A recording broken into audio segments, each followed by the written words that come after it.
Good evening, friends. Welcome to our cozy world of stories and peaceful nights. I'm Siren, your storyteller for tonight, and I'm so glad you've joined me here. If you're feeling tired, or perhaps you need to unwind, let my voice guide you into a peaceful, restful sleep. Let the gentle rain outside and the warmth of this room ease your mind and help you relax. Get comfortable, close your eyes if you like, and let's drift into tonight's story together. Now, let's begin tonight's journey. Relax, breathe deeply, and let yourself be carried away into a world of dreams. Enjoy. You step into the dimly lit room, the air thick with the musty scent of ancient wood and ink. The floor creaks beneath your feet as you wander past shelves filled with dusty scrolls and tattered manuscripts. The only sounds are the distant hum of a quill scratching against parchment and the soft shuffle of feet. You look around, the weight of centuries pressing gently upon your shoulders. It's the late 15th century, and things are just starting to change. The room seems to exhale history itself. You're here now in the heart of one of the most important moments in history, the invention of the printing press. If you're comfortable, settle in. You're about to take a journey that may lull you to sleep or at least gently drift you to another time. You probably won't make it through this day, but don't worry. We'll try to make it a little less exhausting. If you enjoy this little historical nap, make sure to like, subscribe, and share it with a friend, or better yet, let someone else drift off to sleep with you. And hey, while you're at it, leave a comment telling me where you're from and what time it is. I always wonder where these whispers of history reach. Now, let's ease into tonight's journey. It's 1450 and you're standing in Mainz, a city tucked away in modern-day Germany. It's a city that doesn't yet know how to spell revolution, but that's about to change in a big way. A man named Johannes Gutenberg, whose name you'll recognize soon, is about to invent something that will leave an indelible mark on the world, much like a deep-cut scar on the skin of civilization. But for now, he's just a curious craftsman tinkering away in his workshop. His life is still mostly humble, mostly unremarkable, and filled with the routine of making small, gilded books for the wealthy. Gutenberg's vision is simple enough, or at least it appears that way now, looking back. He wants to make books faster, more affordable, and accessible to more than just the elite. You think about the scrolls you're walking past. Imagine trying to copy one of those by hand. Not only is it time-consuming, but it's also a task that demands a level of precision that most people can't afford, especially considering the scarcity of paper and ink. Books are treasures, precious, rare things locked away in the hands of a few. Gutenberg, though, wants to break that. He wants to make books common, much like a cup of tea or a loaf of bread. And trust me, he's going to do it. But he doesn't quite know how yet. He's working, testing, experimenting with different types of movable type. You watch as he presses a sheet of parchment into a mold imperfect, perhaps, but the idea is born. Gutenberg's first attempt looks a bit like something you'd pull out of a drawer after a late-night DIY project. Not pretty, but functional. This won't be the Gutenberg Bible just yet. No, that'll come later. This first press, this early blueprint for mass production, is a bit more humble. It's like trying to perfect a dish by making a couple of half-baked attempts before the real recipe comes into play. Historians still debate whether Gutenberg was the first to invent movable type. Some argue the Chinese were ahead of him, but it doesn't matter now. What's certain is that Gutenberg's press will become the spark that ignites a fire that reshapes the world. A world, mind you, that's still wrapped in shadows, ruled by monarchs and churches, where knowledge is a luxury for the few. Now imagine a room full of people craftsmen, bookbinders, maybe even a curious child watching. Gutenberg's press slowly churn out the first pages of what would eventually be known as the Gutenberg Bible. For a moment, it's just another piece of technology, nothing world-changing, nothing yet. And yet, history will smile at this moment in retrospect. knowing that in this very space, the world is about to shift. But it's not just about books, you know? It's about communication. It's about the spread of ideas, information traveling faster than it ever has before. Imagine for a moment a letter, a tiny whisper of thought, now able to reach more people. A book with pages that could now be reproduced again and again, with speed and efficiency that had never been possible before. It's not just paper, it's the doorway to a revolution. This little press, sitting on a dusty workshop floor, is about to help create an intellectual earthquake. As you walk back through the workshop, you hear the soft clink of the press and feel the warm hum of the moment in your bones. You think about the people who would read these books. They'll be curious. They'll be skeptical, and perhaps they'll be frightened. Because remember, when information is free, it's dangerous. The church and monarchs will soon realize the power of this press, more dangerous than any sword, more lasting than any decree. This press is going to shatter centuries of control. But for now, you're left with the quiet ticking of the press. It's time for bed. Gutenberg is only just beginning, and in the morning, his work will grow. You'll be here when it does. As the cool night air wafts through the open window, you lie back, feeling the weight of the world, perhaps a little too heavily, as history often does. You could feel it in your bones now, couldn't you? The quiet tension of invention hanging in the air like an invisible fog. You listen as the wind picks up outside, feeling like an old friend's voice calling to you, urging you to move forward. It's now 1455, and Johannes Gutenberg's press is ready for its first big test, the Gutenberg Bible. But before you get carried away with the weight of a book that will soon be more famous than any royal decree, let's talk about the process. Gutenberg's press, for all its glory, doesn't come with a user manual. No, this invention, like so many others, is rough around the edges. There are still issues with ink spreading unevenly, the type needing constant cleaning, and the paper often tearing in the press. It's a bit of a mess, but that's how revolutions start, with a few messy attempts.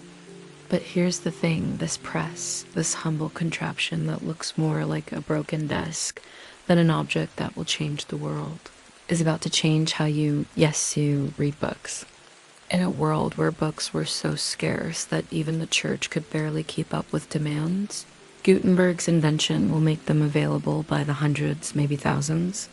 It's almost like Amazon Prime, but for 15th century monks.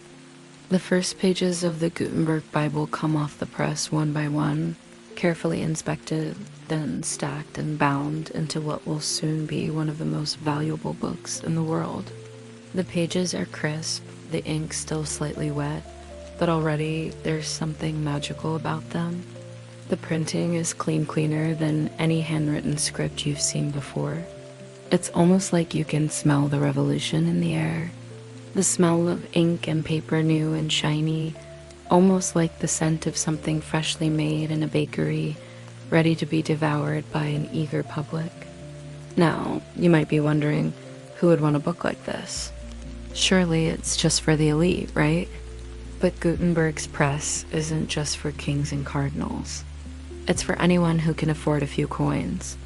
And as more copies are printed, the prices come down. It's like a new wave of democratization happening, almost without anyone realizing it. You can almost imagine a monk sitting in a candlelit room, thumbing through one of those first few copies, reading stories that were once forbidden to the masses. Yet, here's a little nugget for you. The ink Gutenberg used wasn't just ink. Oh no. He mixed it with a bit of oil, which gave it a distinctive quality that would last for centuries. So even now, when you look at a Gutenberg Bible, that ink is still sitting pretty, like a great vintage bottle of wine, waiting to age even better with time. Isn't that something? Not just words on paper, but a mixture of craftsmanship and chemistry that continues to unfold. Still, not everyone is thrilled about this new invention. Some members of the church, always a bit wary of any changes, are nervous. What if this press lets the wrong ideas escape? What if common folk start reading the Bible for themselves and questioning things? It's a thought that will stir tension for centuries to come. Historians still debate whether the Protestant Reformation was truly sparked by Martin Luther's 95 Theses, or whether it was the printing press that helped amplify his message. Maybe the answer is a bit of both, but that's for another night. Tonight, we rest, allowing ourselves to drift into this unfolding story of change. Let the ticking of Gutenberg's press lull you deeper into history, where change is always lurking, just around the corner. So as the night deepens, let's rest in the knowledge that, at least for now, we're all part of something that is still unfolding quietly in the corners of time. The soft whir of the press fills the air again, and you find yourself wandering through Gutenberg's workshop. It's still early, still uncertain, yet there's a feeling that something irreversible is underway. It's not just the Bible printing anymore. You realize the implications are broader. This isn't just a step forward for books. This is an entirely new mode of thinking. Imagine, if you will, what it feels like to open a book, turn a page, and read a set of instructions, not on how to farm or how to fae, but how to think. You could feel the pull of change in the air, like a shift in a storm's winds. In the early days, these books weren't even mass-produced as we think of them now. No, Gutenberg's press churns out a page at a time. Each one carefully checked, gently pressed into being.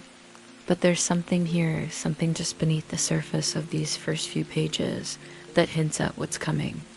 The printing press won't just change the way people access books, it will change the very nature of the book itself. The printed word, now available to the masses, will allow people to share knowledge, not just for a small circle of clergy or kings, but for anyone who wants to learn, question, or challenge. But for all the grand talk about revolution, you know it's not all going to be smooth sailing. After all, the wealthy monks and scribes who spent their lives copying manuscripts by hand aren't exactly thrilled to see a machine do their work. They've spent their entire careers painstakingly reproducing these texts, carefully copying each letter by hand, and now here comes Gutenberg with his press, his ink, and his mass production. It's like someone showing up to a hand-carved art gallery with a printout from an office printer. You can practically hear the disgruntled murmurs, feel the tension in the air. Still, the press continues, the pages stack up. There's a smell of fresh ink in the air, and you can almost see the future taking shape in those first few printed lines.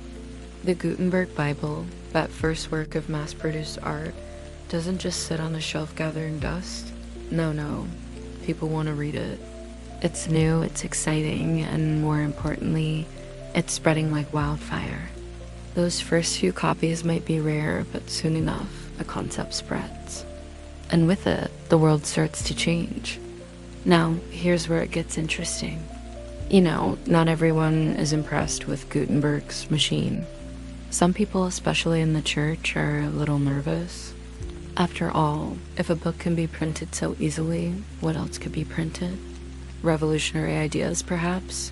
Ideas that challenge the status quo? What if people start questioning doctrines, or worse, asking why they have to rely on someone else to read the Bible to them? What happens when the masses begin to form their own opinions based on what they read? It's a scary thought for the powers that be, but Gutenberg's press won't be stopped. It's too powerful. It's too contagious. In fact, this marks the beginning of what's often called the information revolution. Sounds grand, doesn't it? But it's true. The printed word, now more accessible, is about to become the most powerful weapon in the world. What Gutenberg has created is not just a press, it's a catalyst, a tool for the spread of ideas. And those ideas will ripple through the centuries, changing the face of Europe and later the world. But here's a curious little tidbit. Did you know that it wasn't just books that were printed? The press was also used to print playing cards, pamphlets, and even posters. And yet, the first few pages printed on Gutenberg's press are all in Latin, a language most common folk couldn't even read. But then again, that's not really the point. The point is that this press, for the first time, allowed information to flow freely, at least in the hands of those who could afford it. It's ironic, isn't it, that the very thing that would free knowledge for the masses first had to serve the elite.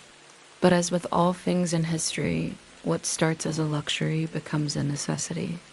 Over time, the press will give birth to books in vernacular languages, to pamphlets that challenge the monarchy, and to entire movements that change the world. It's like a small spark that becomes a wildfire, only in this case, the wildfire is intellectual, spreading through every corner of Europe. Historians still debate when exactly the press's true impact began to be felt. Was it the first Bible, or was it the pamphlets of the Reformation? What came first, the revolutionary thoughts or the press that carried them? It's a question with no easy answer, and frankly, that's half the fun of history. It's full of these little uncertainties that keep you wondering just how many little moments like this, unknown to us now, will turn out to be pivotal in a centuries-long story. But tonight, we rest easy with the knowledge that the press is churning away in Gutenberg's shop. And tomorrow it will be the dawn of a new era. The sun rises slowly over Mainz, and a soft light bathes the workshop, highlighting the still, quiet press. You can hear the birds chirping faintly outside, and for a moment, it feels as though everything is peaceful, unhurried. But then you're pulled back to reality. Gutenberg's press is going to do something extraordinary. Something that, at this very moment, most people don't understand. And it's not just about books. It's not even just about the spread of knowledge. No, this press is about reshaping the world, one page at a time. The first book to roll off that press, the Gutenberg Bible, is stunning, beautiful in a way that most books of the time could only dream of being. But here's the thing, not everyone's thrilled by this new method. No. Some people are actually scared. And it's not just because books are now mass-produced. It's because books are no longer the property of a select few. Now anyone with a bit of money, or even just a little curiosity, can get their hands on a copy. This is a momentous change. Take a deep breath. It's not just about the Bible. It's about the process of printing, the mechanics of it. You could almost imagine yourself standing next to Gutenberg as he fits the movable type into place, carefully adjusting each letter as if this was the most important thing he'd ever done, and in a way it is. This press, this machine of genius, will soon bring about a shift in human thought, a shift in the very structure of knowledge itself. It's almost like inventing the wheel, but with words. Revolutionary, to say the least. It's a bit like when the first smartphones hit the market.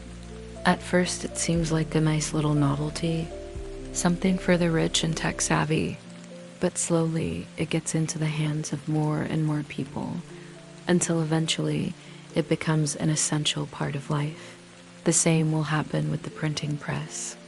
At first, it's a luxury, a tool for the wealthy and the powerful, but soon enough it will spread until everyone wants a piece of the action. And here's something a little weird. Gutenberg wasn't the first to think of movable type. The Chinese, you see, had been using a form of movable type long before Gutenberg was even born. But the difference is that Gutenberg made it work for Europe. He perfected it. Historians still argue whether Gutenberg knew about the Chinese version or whether he invented it independently. Who knows? Some mysteries of history remain unsolved, and that's okay. It's part of the charm. But for now, let's focus on the present. The first pages of the Gutenberg Bible are finished, and as Gutenberg stands back and admires his work, there's a feeling of quiet satisfaction in the air. The world, quite literally, will never be the same again. The days pass, and the press continues to churn out page after page. Slowly, the first true mass production of books begins.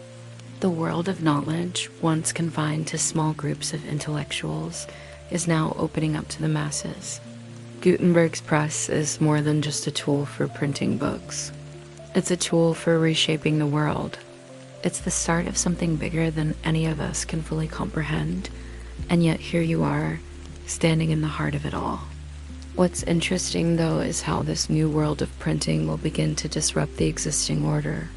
The Catholic Church, which has been the guardian of knowledge for centuries, suddenly finds itself in an awkward position. Information is no longer in their hands alone. Books are being printed quickly, cheaply, and in languages that the common folk can understand. Now, I know what you're thinking. Why would the church be so upset about a Bible being printed? Surely they would welcome it. After all, the Bible was the cornerstone of their faith. But here's the thing. The church had always been the intermediary between the people and the sacred texts. It was the priests who interpreted the Bible, not the common people. The printing press, Gutenberg's invention, was about to change that. Now, anyone who could afford a copy of the Bible could read it for themselves. And more importantly, they could interpret it for themselves. This, to put it mildly, was a bit of a problem for the church. But the church wasn't the only one concerned. Kings and monarchs, too, realized that if information could spread so easily, it could challenge their power. They'd always controlled the flow of knowledge, and now, with the printing press, that control was slipping away. It's almost like handing a toddler a smartphone. There's potential for good, but also a whole lot of chaos. Historians still argue about when the true impact of the printing press was first felt. Was it when the Bible was first printed? Or was it when Martin Luther used the press to spread his ideas during the Reformation? We'll never know for sure. But we do know one thing. The printing press, now running at full steam, is changing everything. As the weeks pass, Gutenberg's press becomes more than just a revolutionary tool for printing. It is now a symbol of change, as powerful as any army. Every page that rolls off it carries with it the potential for revolution. You might even feel it in the air, a subtle vibration, almost like the earth is shifting beneath your feet. And yet, the world isn't quite ready for what's coming. Not yet. Let's take a moment to think about what this press means in the context of everyday life. Before Gutenberg's invention, books were handwritten, meticulously copied by monks or scribes. The process was slow, labor-intensive, and extremely expensive. Only the rich could afford them, and only the church had access to the most important texts, such as the Bible. Knowledge was a luxury, something to be hoarded by the few. But now, the press changes that. It's not just about books. It's about democratizing knowledge. It's about access. Imagine for a moment what it's like for the average person in Mainz. You've always relied on the church for knowledge, whether it's the weekly mass or the scriptures. Everything is filtered through that lens. Now, books are becoming more affordable, and more importantly, they are becoming available to a much wider audience. A poor farmer, for example, might never have thought to question the teachings of the church. But with a printed Bible in hand, he can read it for himself. He can interpret it. And that, my friend, is exactly what the church and monarchy are afraid of. A quiet revolution is brewing, and the press is its engine. But what's truly fascinating about this era is how quickly ideas begin to spread. It's not just the Bible anymore. No, now we're seeing pamphlets, treatises, and books on a variety of subject science, philosophy, politics, flooding the streets of Europe. It's like an intellectual firestorm, and it's only just begun. Ideas that had been suppressed for centuries are suddenly gaining traction. It's almost as if the printed word is the spark that sets off the flames of change. Here's a fun little detail that most people don't know. The first book ever printed in English was actually a translation of the Bible, but it wasn't just any translation. It was one done by a man named William Tyndale, and it was considered heretical by the church. His translation was banned, and he was even executed for it. But here's the kicker. Because of the press, Tyndale's work spread, even though it was officially banned. People managed to get their hands on it, and they read it for themselves. The printing press didn't just spread knowledge, it spread rebellion. Historians still debate whether Gutenberg could have foreseen the consequences of his invention. Was he aware that his press would eventually help ignite the Reformation, the Enlightenment, and the rise of modern science? Probably not. He was a craftsman, a tinkerer, not a revolutionary, but it doesn't matter. The point is that his press changed the world in ways no one could have imagined. And while Gutenberg's name is often synonymous with the press itself, it's worth noting that he wasn't the only one who saw the potential of movable type. There were others working in other parts of Europe who had similar ideas. But Gutenberg's press was the one that made it work.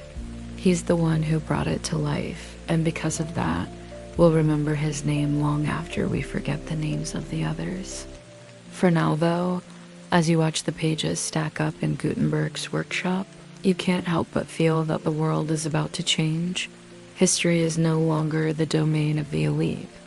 It's in your hands, and in the hands of everyone who can get a hold of a printed book. It's an exciting thought, isn't it? The press has given people the power to read, to learn, and to challenge the world around them. And with that power comes the ability to change everything. By now, the press has spread beyond minds, and Europe is beginning to feel the tremors of a coming intellectual upheaval. In every corner of the continent, printers are setting up shop, eager to cash in on this new, lucrative industry. The press has proven itself, and people want more books. They want more knowledge, but what they don't realize is that knowledge doesn't just empower the mind, it empowers action. And that's where things get interesting.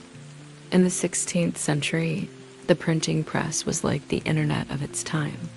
Sure, we have our smartphones, but they're just tools. The true power lies in the information they deliver. In the same way, the press wasn't just about printing books, it was about printing ideas. And ideas, as we all know, can be dangerous. So let's think about the larger context for a moment. By the time the press starts to really pick up steam, Europe is a powder keg. The church is under pressure from reformers like Martin Luther, who are challenging its authority. Monarchs are jockeying for power, and the rise of the middle class is threatening the old order. It's a time of great change, and the press is right there in the middle of it, stoking the flames. One of the most famous uses of the printing press during this time was for the publication of Martin Luther's 95 Theses. Luther, a German monk, nailed his famous list of grievances to the door of a church in Wittenberg in 1517. His ideas spread like wildfire, thanks to the press. Without it, Luther's ideas would likely have remained local, confined to a small circle of intellectuals. But with the press, his words reached the entire continent, and that's when things started to get really interesting. Luther's 95 Theses were a direct challenge to the church's authority. But what made them so powerful wasn't just the content, it was the speed at which they spread. In just a few months, Luther's ideas were all over Europe. People were reading them, debating them, and most importantly, thinking for themselves. The press had made it possible for everyone to have access to the same ideas, to challenge the status quo, and to question authority. It's worth noting that Luther's use of the press was revolutionary in itself. Before the press, the church controlled the dissemination of information. If you wanted to read a Bible, you had to go to church. If you wanted to read anything at all, you had to go through the church. But with the press, Luther was able to bypass the church entirely. He could print his own materials, distribute them far and wide, and bypass the church's monopoly on information. It was an intellectual power play, and it worked. But the spread of Luther's ideas wasn't the only thing that the press was used for during this time. In fact, it was also used to spread political propaganda, scientific discoveries, and revolutionary ideas across Europe. The press was at the heart of the Protestant Reformation, the rise of modern science, and the early stirrings of the Enlightenment. Historians still argue about how exactly the press affected the Reformation. Some say it was the primary catalyst, while others argue that it merely helped amplify ideas that were already in the air. But what's indisputable is that the press played a key role in spreading these ideas far and wide. It's almost like a magic trick, turning an idea from something local into something global. The press turned ideas into movement. And in that sense, it changed the course of history. As the years roll by, the printing press becomes more than just a tool for spreading ideas. It becomes a symbol of progress. The church and monarchies are still grappling with the ramifications of this new technology, but they can't stop it. You watch as books continue to roll off the press, each one carrying with it the potential to change the world. But what's truly fascinating is how the press is influencing all aspects of society. It's not just religion and politics that are being impacted. No, the press is spreading ideas in every direction. In the world of science, for example, thinkers like Copernicus and Galileo are starting to challenge centuries of established thought.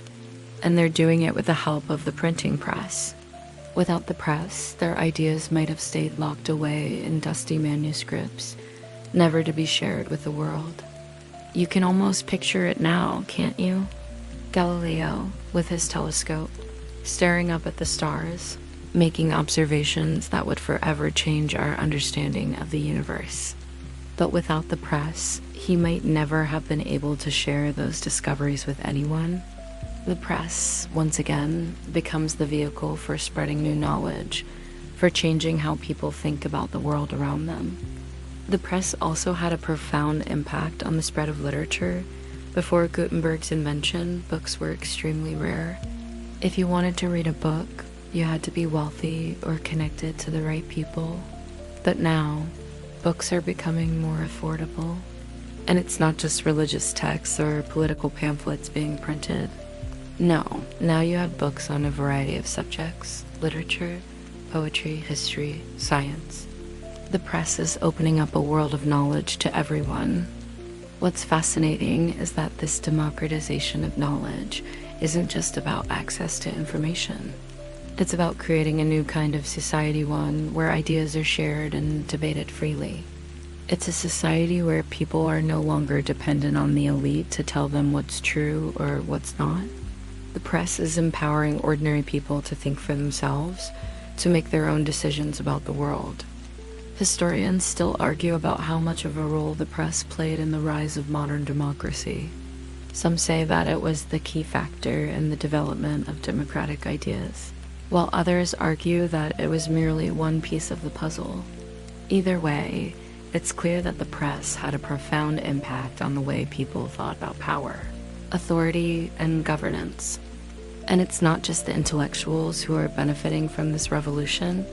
No, the press is changing the world in ways that even the wealthy and powerful didn't expect. The printing press is making information available to everyone, not just the elite.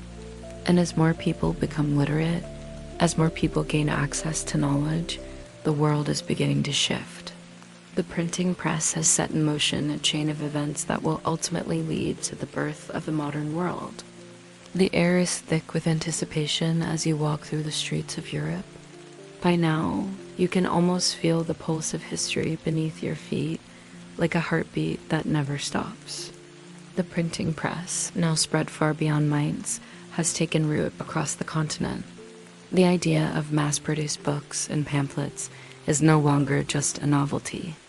It's become an essential part of everyday life. You can hear people talking about it in markets, in churches, in the courts of kings. It's everywhere. Let's take a moment to appreciate just how revolutionary this all is. Imagine being able to walk into a shop, hand over a few coins, and buy a book. It sounds almost mundane today, doesn't it? But in the 16th century, this was nothing short of miraculous. Books were once so rare, so valuable, that owning one was like possessing a piece of treasure. A manuscript was something you might only dream of, carefully copied by hand and passed down through generations. But now, thanks to the press, knowledge is becoming more democratic. Books are no longer just for the rich or the religious elite. No, they are for everyone. Well, Almost everyone. The masses, now that they have access to printed material, begin to question the things they once accepted without a second thought. And this, my friend, is where it gets truly interesting. The press has set the stage for a massive shift in the very fabric of society. One of the more significant ways in which this revolution is playing out is in the spread of ideas. In a world where knowledge was once confined to the hands of the wealthy and powerful, the press now opens the floodgates to an ocean of thought. Revolutionary ideas, political, scientific, religious, are spreading like wildfire.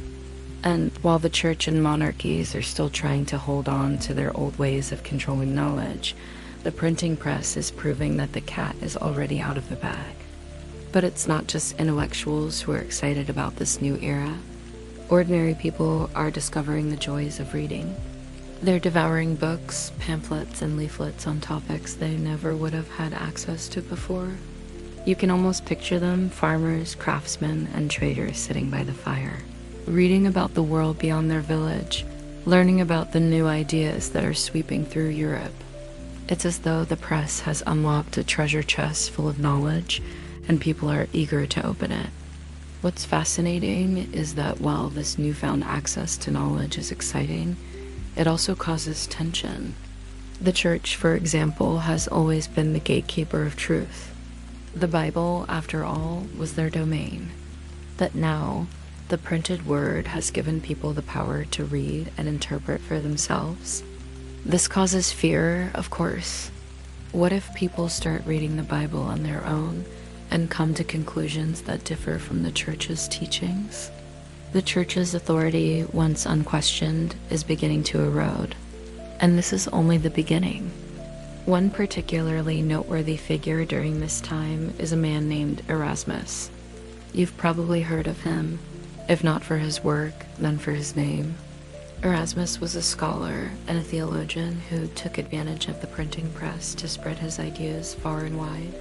He was one of the first to publish critical editions of the Greek New Testament, which challenged the Latin Vulgate that the church had relied on for centuries. His work was revolutionary.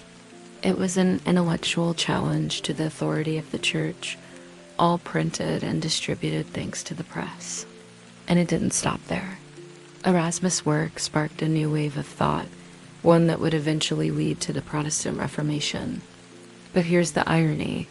While Erasmus was working within the confines of the church, his ideas, those printed on the pages of books, are eventually going to fuel a massive split in Christianity. The very thing that was meant to serve the church is now going to challenge its very foundations. The printing press, which was once seen as a tool of the establishment, has become the weapon of revolution. Historians still debate how much of the Reformation can be attributed directly to the press. Was it the spread of Luther's 95 Theses? Was it the printing of pamphlets and books that challenged the church's authority? Or was it the general availability of knowledge that allowed people to think differently about religion? We'll never know for sure. But one thing is certain. The printing press has played a critical role in the spread of these ideas, and that, my friend, has changed the course of history forever. By now, the press has transformed society in ways that no one, not even Gutenberg himself, could have predicted. The revolution has spread beyond the walls of Mainz, beyond Germany, and into the heart of Europe. Books are no longer a luxury for the wealthy. They are becoming a part of everyday life, and with that, the very structure of society is beginning to shift. But let's step back for a moment and think about something even more profound. We've been talking a lot about the impact of the press on knowledge and ideas, but let's not forget that the press itself is an invention. It's a machine. The press is a symbol of human ingenuity, of mankind's ability to solve problems and think creatively. Without this machine, the world might have continued on its slow, inefficient path. The press has made everything faster, more accessible, and more widespread. It's as if the world's intellectual gears had suddenly started to turn more quickly. What's fascinating is that Gutenberg didn't just invent a machine, he invented a system. The press isn't just about printing individual books, it's about creating a process for mass production. It's about figuring out how to take an idea and turn it into something that can be replicated over and over again. It's about scalability. Gutenberg's press is the first true industrial machine in that it allows ideas to be produced in large quantities. And in that sense, it's the beginning of the Industrial Revolution. The press has started a chain reaction, one that will lead to even more innovations and changes in the centuries to come. But the press wasn't the only invention to emerge from this period. Oh no, the world is brimming with inventions and discoveries, many of which are facilitated by the press. Take, for example, the development of new scientific theories. Think about the discoveries of Copernicus, Galileo, and Kepler, all of whom relied on the press to spread their groundbreaking ideas. Without the press, these theories might have stayed confined to a small group of intellectuals. But thanks to the press, they reached a much wider audience. And let's not forget the artists. The press has not only changed the world of science and politics, it's also changed the world of art. Artists can now print their works and distribute them far and wide. Instead of having to rely on wealthy patrons or commissions, they can now create art for the masses. This leads to a blossoming of artistic expression, particularly in the realms of printmaking and engraving. Artists like Albrecht Dürer, for example, use the press to share their art with the world. And in doing so, they're helping to shape the Renaissance and the development of modern art. But not everyone is happy with the press's newfound influence. In fact, some people, especially the church, are beginning to see the press as a threat. The power of the written word has always been in the hands of the few, but now it's in the hands of everyone. And that's something the church doesn't like. The press has made it easier for people to challenge authority, to question what they've been told, and to form their own opinions. The church's monopoly on knowledge is slipping away, and they're not pleased about it. Historians still argue about whether the press truly accelerated the Reformation or whether it simply facilitated the spread of already existing ideas. It's difficult to say for sure. What is clear, however, is that the press had a massive impact on how people think, how they engage with ideas, and how they challenge authority. And that, more than anything, is why the printing press is considered one of the most important inventions in history. As you sit in the quiet workshop, the sounds of the press whirring gently in the background, it's hard not to feel the weight of what's happening. The world, it seems, is changing. The press has done its job, and now it's starting to do more. It's not just a tool for printing books. It's a tool for creating a new world, one where ideas can be spread quickly and easily, one where knowledge is no longer confined to the elite. This new world is full of possibilities, but it's also full of challenges. The press has opened the floodgates to a wealth of knowledge, but with that knowledge comes the responsibility to think critically, to question what's being presented, and to make informed decisions. The press has made it easier to share ideas, but it's also made it easier for misinformation to spread. It's a double-edged sword, and the world is only beginning to grapple with the consequences. The truth is, the press is both a blessing and a curse. It has the power to change the world, but it also has the power to divide it. And as the world continues to change, so too will the press. It's a tool that has the potential to do great things, but it's up to humanity to decide how it will be used. As you look around at the printed pages stacked neatly in the corner of the workshop, you can't help but feel a sense of awe. This invention, this humble machine, is about to change the world, and in some ways, it already has. The press has given people the power to read, to learn, and to think for themselves. It has opened doors to new ideas, new ways of thinking, and new ways of seeing the world. But the journey is far from over. The world of the printed word is still in its infancy, and as time marches on, the press will continue to shape the world in ways that we can only begin to imagine. The press is just one piece of the puzzle, one tool in a much larger system. And as you sit there, surrounded by the printed pages, you realize that the story is only just beginning. It's a quiet afternoon in the city, but there's a hum of excitement in the air that you can't ignore. Gutenberg's press, a machine that once seemed so small and inconsequential, has now become a beacon of intellectual freedom. Across Europe, new presses are popping up in cities like Venice, Paris, and London. Books are being printed faster than ever, and more people are beginning to see the power of the written word. Ideas that were once trapped in the minds of a few are now being spread far and wide, changing the way people think and interact with the world around them. But it's not just about the spread of ideas anymore. The printing press is helping to change the very fabric of society.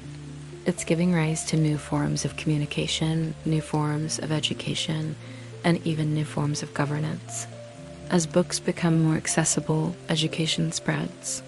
People who would have otherwise remained illiterate now have access to information, and with it, a sense of empowerment. It's as though the press has opened up a new world, one where knowledge is no longer a privilege for the few, but a right for everyone. Now, let's talk about something that's becoming more important with each passing day: literacy. For centuries, literacy was the domain of the upper classes and the clergy. But as the press spreads, literacy rates rise. People are learning to read, not just for religious purposes, but for a whole range of subjects. People are reading books on science, politics, art, and philosophy. And the more people read, the more they begin to question the world around them. This newfound literacy is fueling the fires of intellectual and political movements. It's sparking debates, ideas, and arguments that were once unimaginable. People are no longer content with simply following the old ways. They're starting to think for themselves. One of the more fascinating aspects of this rise in literacy is how it affects the art of storytelling. Before the press, stories were passed down orally or handwritten by scribes. Stories were a rare commodity, expensive to produce and difficult to come by. But with the press, storytelling becomes democratized. Books of all kinds begin to circulate, from fantastical tales to factual histories. The press makes it possible for stories to reach a broader audience. People who would have never heard a story now have the chance to read one, and in doing so, they're connecting with the world in ways they never imagined. Here's a little known tidbit for you. Did you know that one of the first bestsellers in history was a book called The Decameron, written by Giovanni Boccaccio? Before the printing press, it was a rare manuscript. But after the press was invented, copies of Boccaccio's work began to circulate widely across Europe. It was one of the first books to be mass-produced, and it quickly became popular. In a sense, it's one of the first true viral books in history, spreading quickly and widely thanks to the press. And it's not just Boccaccio's work. After the press came into play, entire literary movements began to spread across Europe. People began to write for the masses rather than just for the elite. The press changed literature forever, turning it into a tool for mass communication. But let's not get too carried away. Even as literacy spreads and the world of books expands, the church and monarchies are not exactly thrilled with all of these changes. They're beginning to realize that they're losing control. Books, once the exclusive domain of the wealthy and the religious elite, are now being printed in large quantities and reaching people from all walks of life. And with that comes the power to challenge authority. The church, in particular, is feeling the heat. They've always been the gatekeepers of knowledge, but now people are reading the Bible for themselves and interpreting it in new ways. It's no longer just about the teachings of the church. Now, people are beginning to make up their own minds. Historians still debate how much influence the press had on the rise of the Protestant Reformation, but there's no doubt that it played a huge role. Martin Luther, that famous German monk, used the press to spread his 95 Theses, which challenged the Catholic Church's practices. Without the press, Luther's ideas might have remained local, confined to a small group of intellectuals. But with the press, his ideas spread like wildfire. Pamphlets, books, and treatises were printed and distributed all over Europe, reaching millions of people. It's almost like the birth of political campaign advertising, but with a much more profound impact. The press is no longer just a tool for printing books, it's a tool for change. It's a way for ideas to spread quickly, for information to be shared, and for people to challenge the status quo. And while that's a thrilling prospect, it also creates a certain amount of chaos. After all, when you give everyone access to information, you don't always know what they're going to do with it. You don't know how they're going to interpret it or what conclusions they'll come to. And that uncertainty is exactly why the church and monarchs are so worried. The press has given the common people a voice, and it's a voice that can no longer be silenced. As the press continues to spread, Europe is changing in ways that no one could have imagined.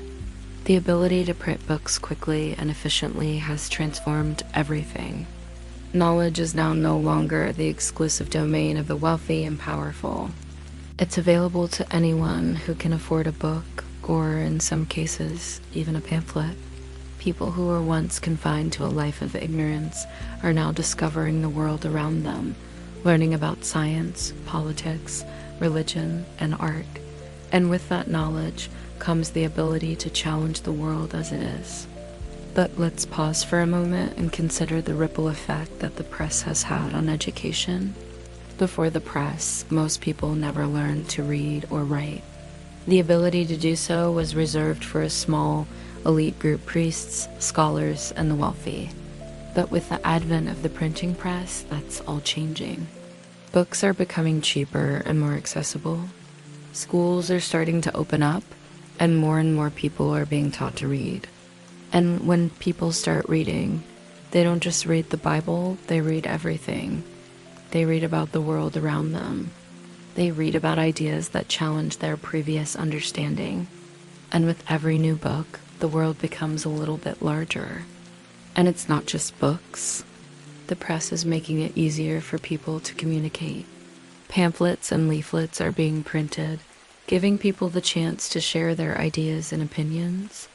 The press is creating a new kind of public sphere where ideas are debated, discussed, and disseminated. This is the beginning of a new kind of political engagement, one that will shape the future of democracy in Europe. But let's not forget that the press is also changing the world of art. Before the press, most art was commissioned by the wealthy. It was created to decorate palaces, churches, and private homes. But with the press, art becomes more accessible. Artists like Albrecht Dürer, who we mentioned earlier, are now able to distribute their works widely. Instead of painting only for the elite, they are now creating engravings and prints that can be mass-produced and sold to anyone. And it's not just the artists who benefit, the entire art world is transformed. For the first time, art is available to the masses, not just the privileged few. But all this change is not without its challenges. As the press continues to spread, so too does the fear of change. The church, the monarchy, and other powerful institutions are beginning to realize that they are losing control. Ideas that were once restricted to the elite are now in the hands of the people. And the people, with their newfound knowledge, are beginning to question everything. The church, for example, has always held a monopoly on knowledge. They've been the gatekeepers of truth for centuries, but now, the press has shattered that monopoly. Anyone with a printing press can produce their own version of truth and distribute it far and wide. This new age of information is, in some ways, like the Wild West. There's no real control over what's being printed, and no easy way to stop the flow of ideas. The church can issue decrees, but it can't stop people from printing books that challenge its authority. And that, my friend, is a problem for those in power. They want to maintain control, but the press is making that increasingly difficult. The question is, how long can they hold on? Historians still debate how much the printing press accelerated the rise of democratic ideas, but one thing is certain: it played a crucial role. The press made knowledge more accessible, and that knowledge empowered people to think for themselves. It's a small step, but it's a step that will eventually lead to bigger changes. The printing press, you see, is not just a tool for printing books.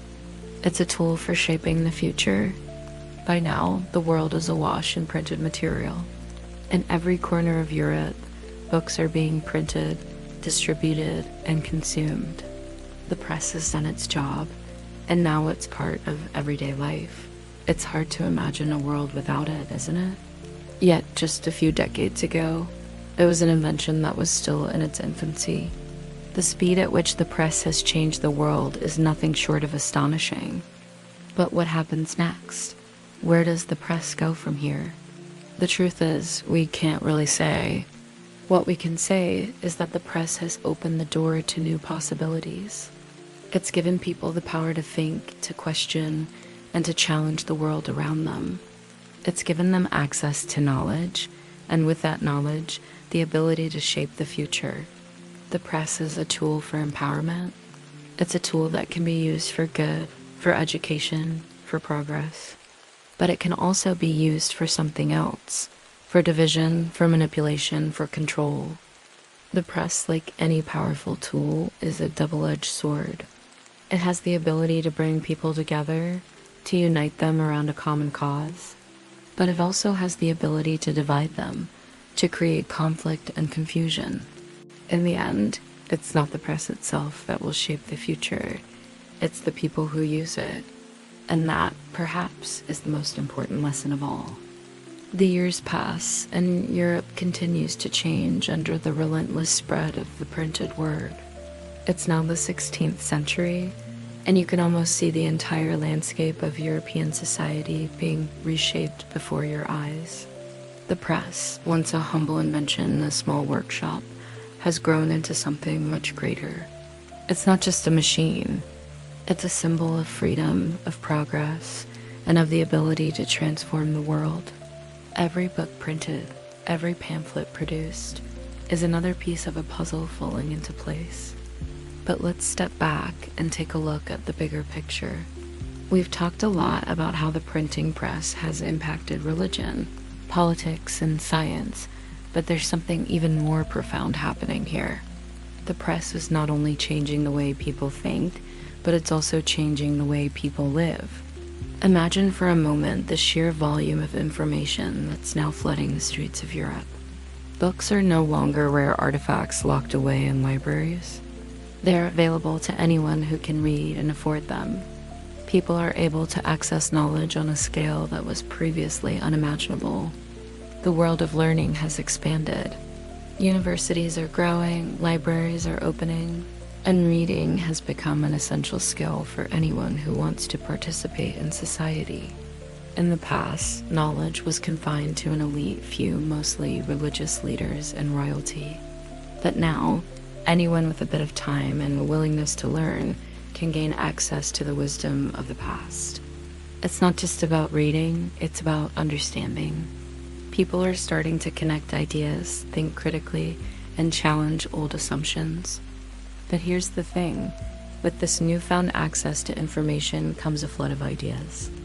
And not all of them are going to be easy to digest. In fact, some of them are downright dangerous. The printing press has made it possible for controversial ideas to spread, for people to question authority, and for new philosophies to emerge.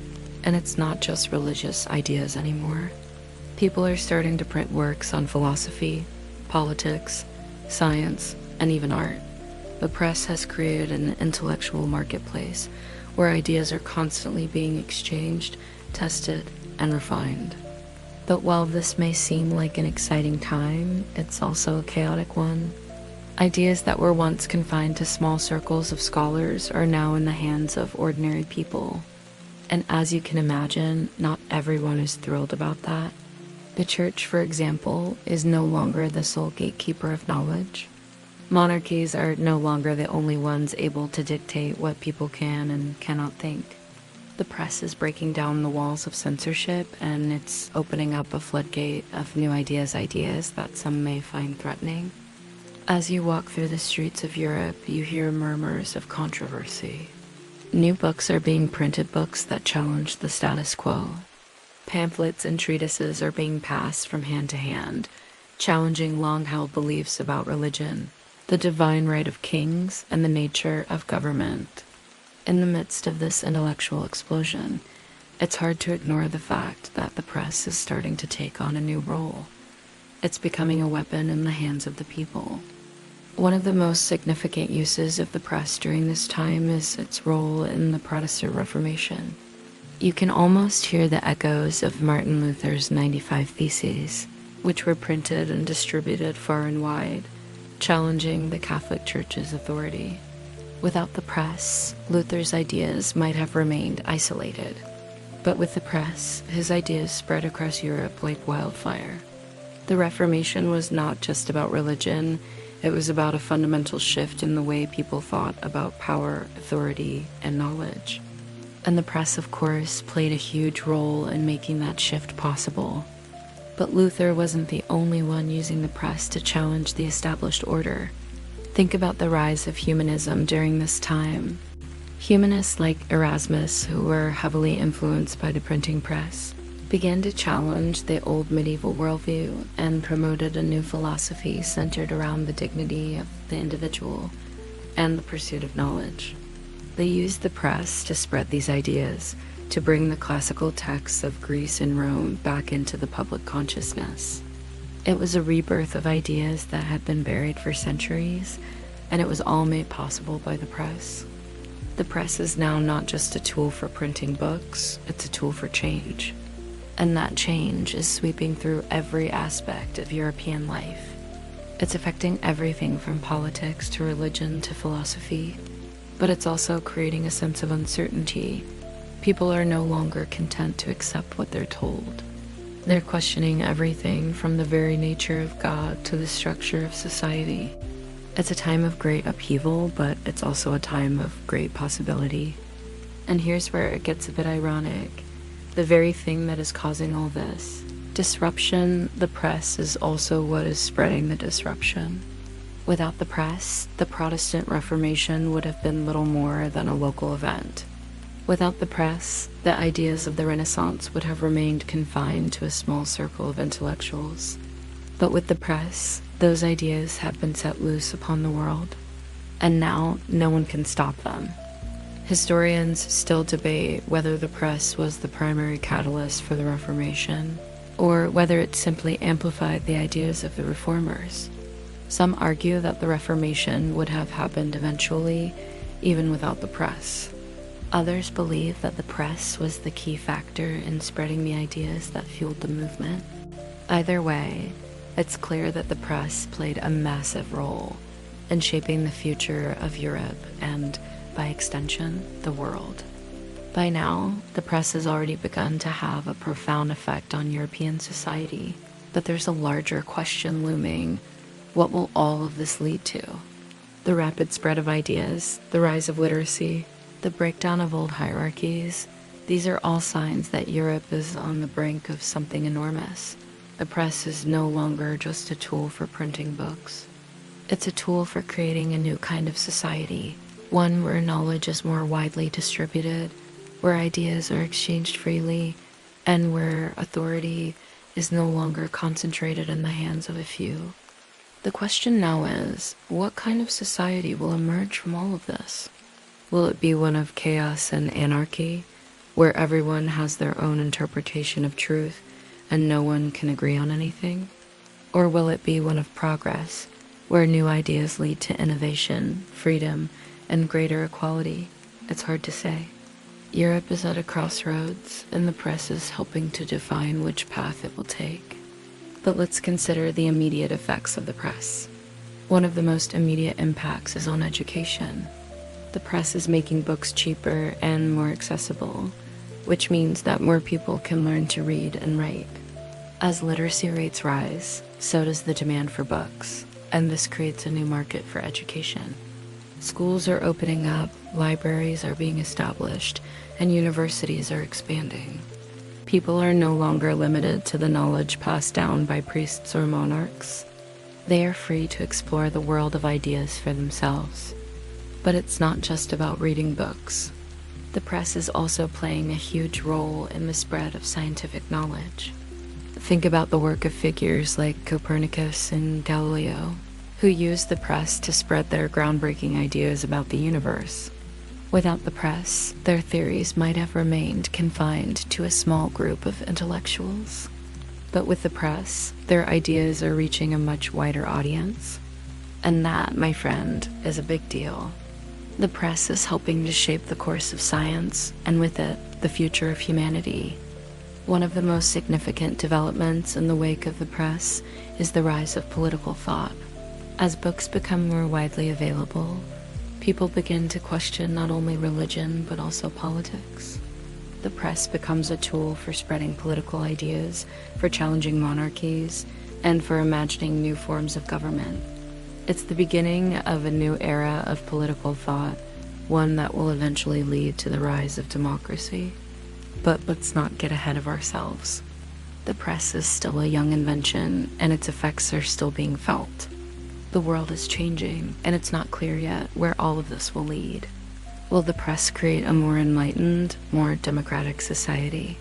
Or will it simply create more chaos, more confusion, and more division? Only time will tell. But for now, we can rest easy knowing that the press has changed the world in ways we can't even begin to understand. The press, it seems, is just getting started, and we are all along for the ride. As the years continue to pass, the press is no longer just a tool of the intellectual elite. It has become a fixture of daily life across Europe. You can practically feel the heartbeat of the continent, pulsing with the knowledge now flowing freely into the hands of ordinary people. The ability to print books, pamphlets, and posters has fundamentally altered the way information spreads, and society is beginning to feel the consequences. But even as the press brings about progress, it's also stirring up a whirlwind of new challenges, ones that no one could have predicted back when Gutenberg's press was first conceived. One of the most striking developments is the rapid spread of news. With the press now firmly established as the dominant medium for information, it's not just books that are rolling off the presses anymore. Newspapers and pamphlets are becoming essential parts of life. For the first time in history, people are able to access news quickly and reliably. The news cycle, as we know it today, is born. It's an exciting time to be alive, isn't it? People no longer have to wait for word of mouth or official proclamations. They can open a printed pamphlet or newspaper and learn about what's happening across the city, the country, or even the continent. It's a shift that will eventually lead to the mass media that defines the modern world. But here's the kicker. While news is spreading faster than ever, the very speed at which it spreads is also causing problems. You see, not all information is created equal. The press may have democratized knowledge, but it has also democratized misinformation. For the first time, anyone with access to a press can print whatever they like, whether it's fact or fiction. Political pamphlets, rumors, and sensational stories begin to spread as quickly as ideas for reform. It's a bit like social media today, isn't it? The press has created an information ecosystem, but it's one that can be manipulated just as easily as it can be informed. People, of course, are not immune to the power of the press. In fact, they're beginning to use it to their advantage. Political movements, rebellions, and uprisings are now fueled by pamphlets and leaflets. Just as Luther's 95 Theses challenged the authority of the Catholic Church, pamphlets are now spreading ideas that challenge monarchies, aristocracies, and the established order. The press has become a tool of rebellion, one that allows people to share their dissatisfaction with the status quo and demand change. It's like a pressure cooker, slowly building up heat. You can almost feel the tension as political and religious leaders scramble to maintain control in a world that is quickly spinning out of their grasp. But there's a twist. The power of the press is not just a weapon for the people, it's also a weapon for the powerful. Monarchs, nobles, and the church are beginning to recognize the potential of the press to shape public opinion. They are now using it to promote their own agendas, to control the narrative, and to cement their authority. In a way, the press has created a new kind of media war.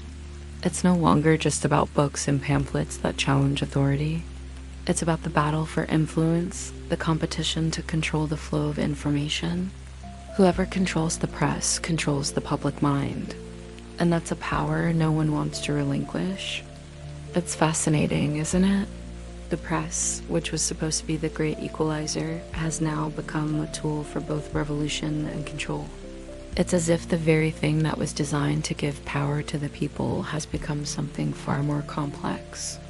In a sense, the press has become a mirror to society. It reflects back the best and worst of human nature. On one hand, it enables the spread of knowledge, the advancement of science, and the birth of democracy. On the other hand, it enables propaganda, misinformation, and manipulation. Historians still argue whether the press truly accelerated the Reformation and the rise of the Enlightenment, or whether it merely amplified movements that were already underway.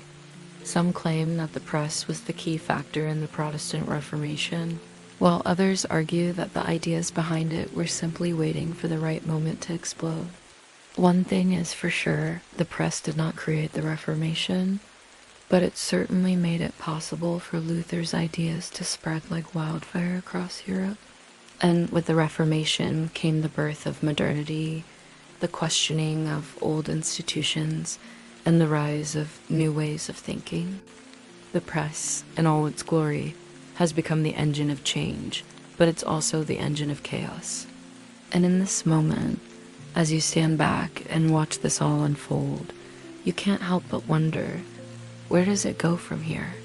How will the press continue to shape the world in the centuries to come?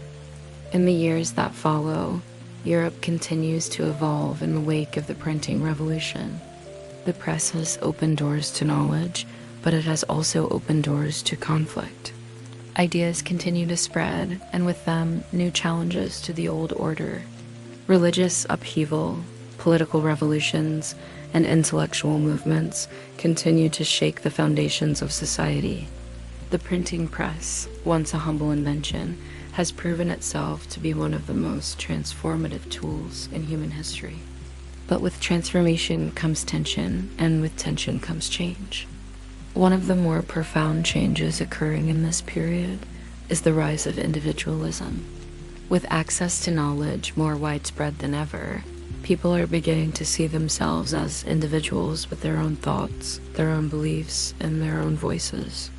The press, in a way, has made the individual the center of intellectual and political life. No longer are people simply following the teachings of the church or the decrees of kings. Now they are reading for themselves, thinking for themselves, and forming their own opinions.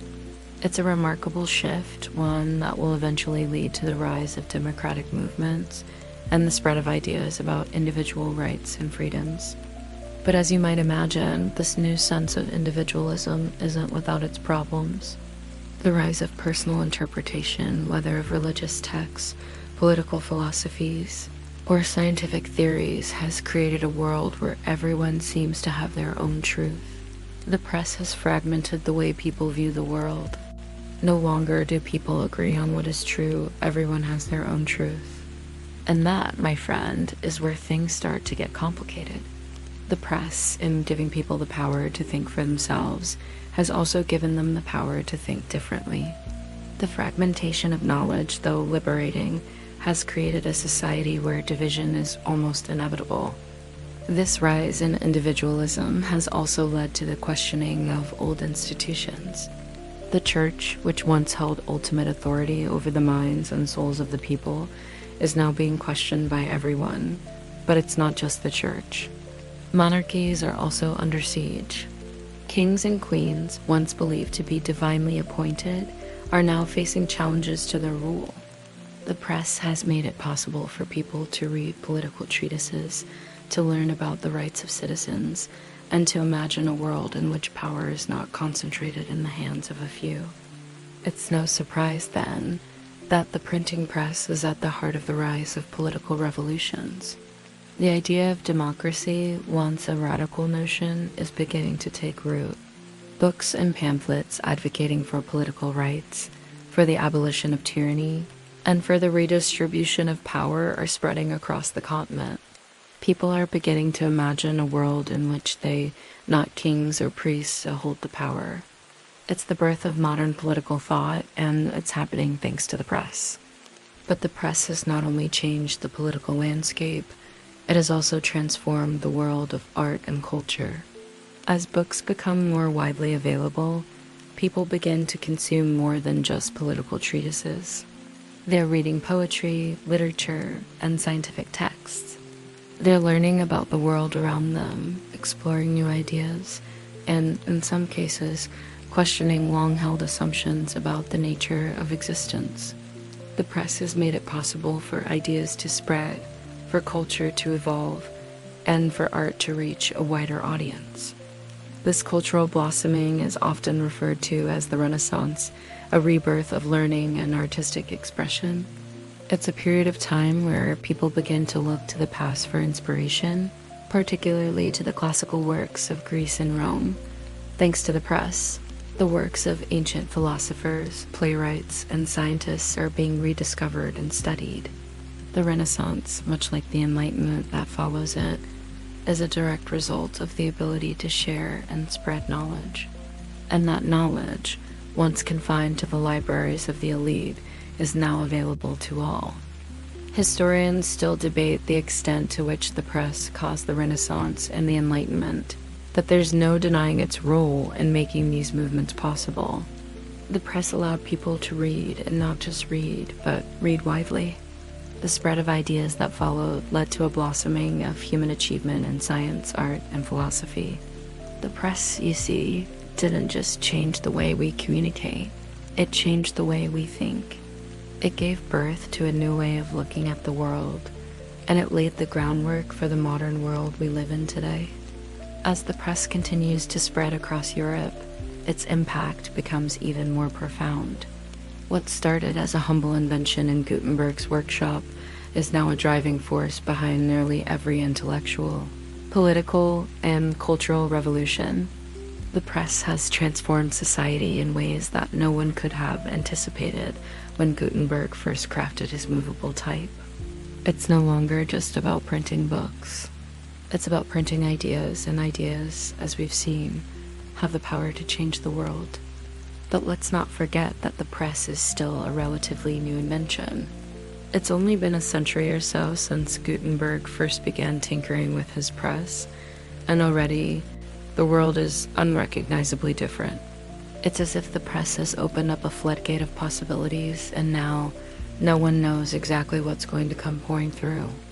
The future is full of uncertainty, but it's also full of potential. The press, for all its power, has only just begun to shape the world in its image. What's fascinating is how the press has sparked a global conversation, one that's ongoing even today. The ideas that were first printed in Europe are now spreading across the world. What started as a European phenomenon is now a global one. The printing press, in giving rise to mass communication, has helped to create a world where ideas transcend borders and nations. And in this interconnected world, the possibilities for change are endless. But as much as the press has revolutionized society, it's also left behind a trail of unresolved questions. Who controls the press? Who controls the flow of information? What happens when the printed word is used to manipulate or deceive? The press has given people the power to communicate with one another, but it's also given them the power to manipulate one another. It's a tool that can be used for good or ill, depending on who wields it. And that, my friend, is where the journey of the press continues to unfold. What happens next? Only time will tell. But we can be certain of one thing. The press has forever changed the world. It's changed the way we think, the way we communicate, and the way we understand our place in the world. And as it continues to evolve, so too will the world itself. The century continues to turn, and Europe remains in the grip of the printing revolution. The press, now a fixture of nearly every major city, is shaping the intellectual, political, and cultural landscape in ways that can scarcely be measured. We've seen how it has contributed to the Reformation, the Renaissance, and the birth of modern political thought. But let's take a moment to consider something even more subtle, something that will come to define the modern world: the spread of literacy. The ability to read, once the exclusive domain of the elite, is becoming increasingly common. As the number of books and pamphlets printed soars, so too does the number of people who can access them. And with access comes the inevitable consequence. More and more people are learning to read. Literacy, you see, is not just about the ability to decipher words on a page. It's about empowerment. It's about giving people the tools to think for themselves, to interpret the world around them, and to challenge the authority of those who would seek to control them. Now, it might be tempting to think of literacy in simple terms. Oh, more people can read, that's good. But the rise of literacy is much more than a practical skill. It's a fundamental shift in the way society operates. It's a societal upheaval, albeit a quiet one, that's transforming the very fabric of daily life. And as literacy spreads, so does the thirst for knowledge.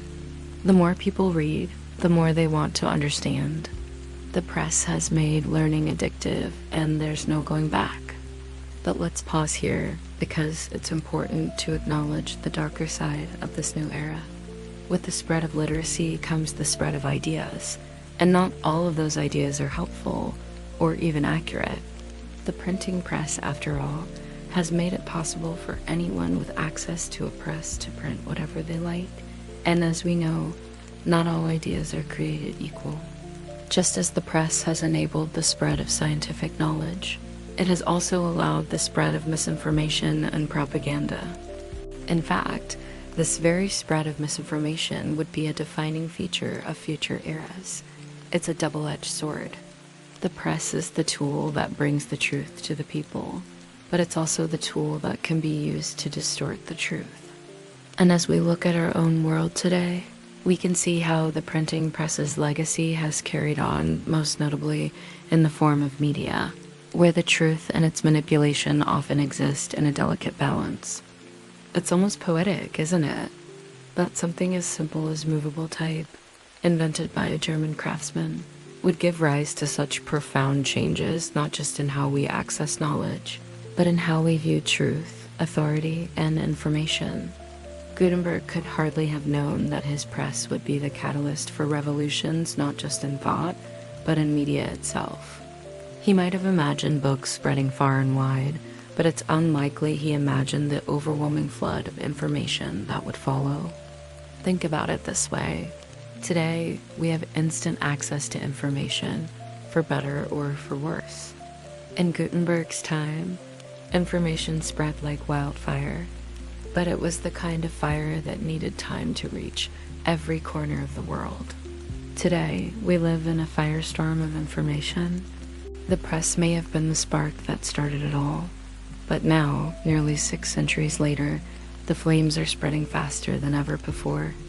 And as we all know, when information spreads too quickly, it can be just as dangerous as it is powerful. And yet, for all the potential for chaos, there's also potential for growth.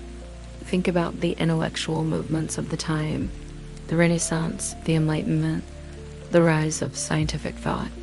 The printing press didn't just bring books into the hands of the masses, it brought a new way of thinking. It allowed people to see beyond their immediate surroundings, to question what they had always accepted as truth.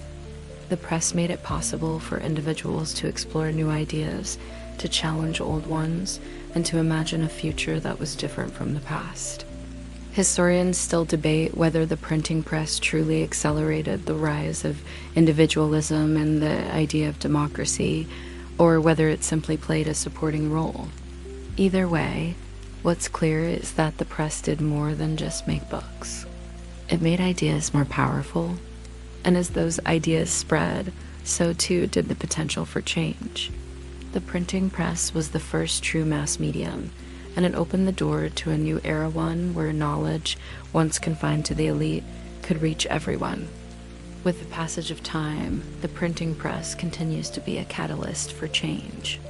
By the 17th century, the effects of the press are felt across every corner of Europe.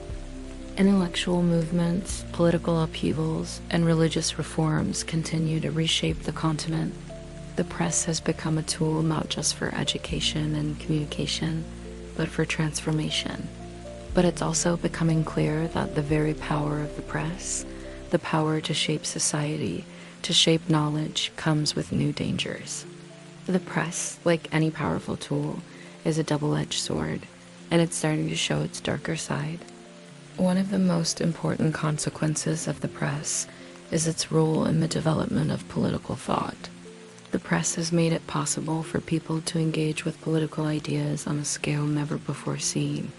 Political pamphlets, tracts, and books are being printed, challenging monarchies, questioning the divine right of kings, and advocating for the rights of the people. The rise of popular sovereignty, the idea that the people should have a say in how they are governed, is a direct result of the press's ability to disseminate political ideas quickly and widely. Think about how the American Revolution, the French Revolution, and even the English Civil War were all influenced by the press. Pamphlets and printed works like Thomas Paine's Common Sense became rallying cries for revolutionaries. Without the press, these ideas might have remained confined to the intellectual elites, but with the press, they reached the masses. It was the first time in history that ordinary people could read and engage with political ideas, and this new accessibility to knowledge played a crucial role in the rise of democratic movements across the globe. Yet, as political ideas begin to spread, so too does political propaganda. Monarchs, aristocrats, and governments realize that they too can use the press to manipulate public opinion, to control the narrative, and to cement their own power. It's a game of information warfare. The press becomes not just a tool for spreading ideas, but a weapon for shaping public opinion. The ability to control what's printed becomes synonymous with the ability to control the state. And as you walk through the bustling streets of Europe, you can feel the weight of this new reality.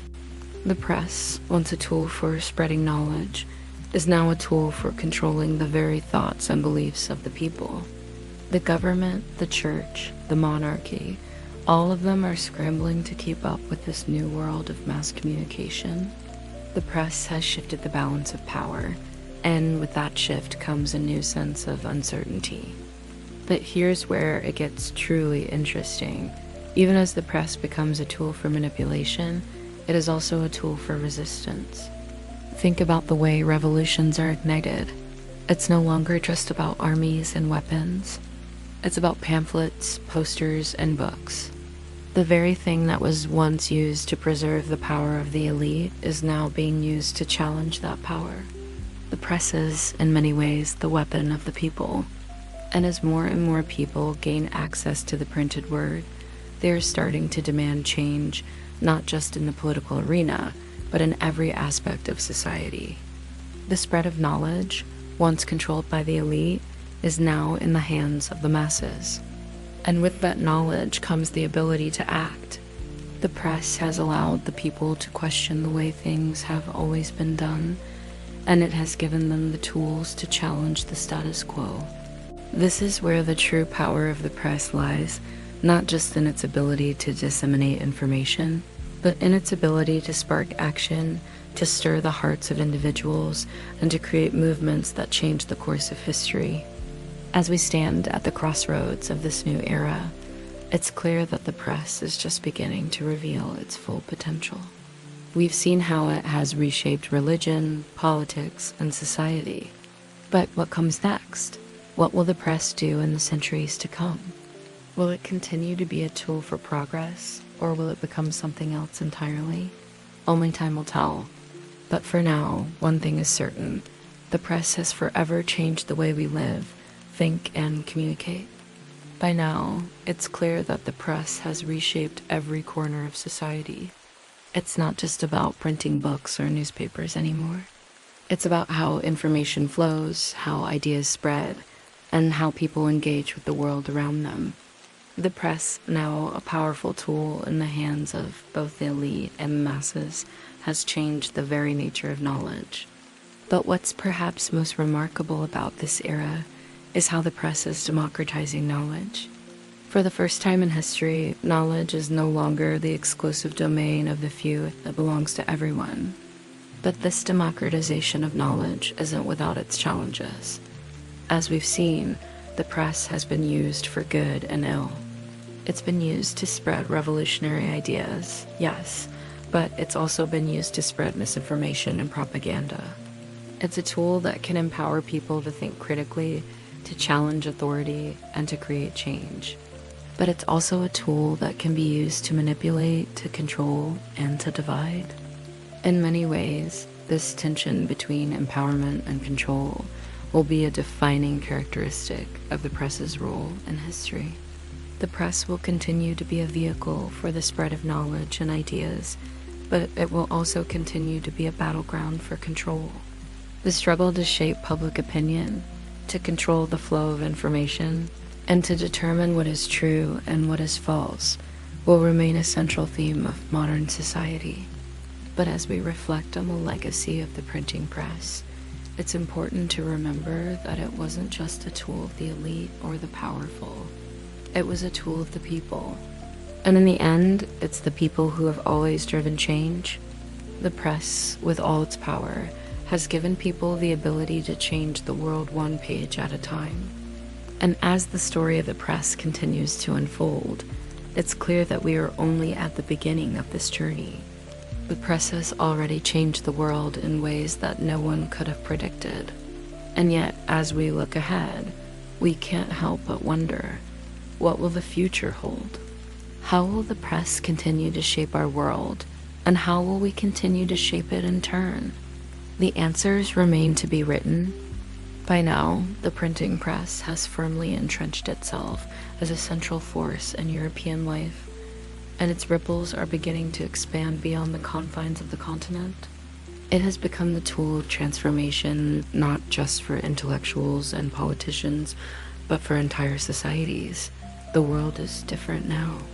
Books, once cherished objects of laborious craftsmanship, are now mass-produced, flowing freely into the hands of people who had never imagined such access to knowledge. People are no longer simply passive recipients of information, they are active participants in the world of ideas. It's as if a veil has been lifted from the minds of the masses, and the world they see now is full of possibilities they never even knew existed. But it's important to note that the press's influence isn't just on the intellectual class, it's impacting everyone. You can feel it in the streets. Literacy is becoming a more common skill, as more and more people are learning to read and write. Think about it, a common peasant, who would never have been able to afford a hand-copied manuscript, can now get his hands on books that were once the exclusive domain of scholars and priests. It's a quiet revolution that's happening in the schools, in the markets, and in the homes of people from all walks of life. The press, once a luxury of the rich and powerful, is now a tool of the common man, and with that comes an entirely new understanding of what it means to be part of society.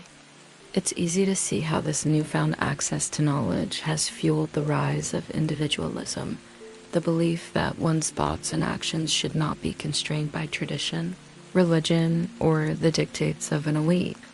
With the press comes the ability to think critically, to read and interpret texts in new ways, and to question the institutions that had once held a monopoly on information. As people begin to read and to understand, they also begin to think for themselves.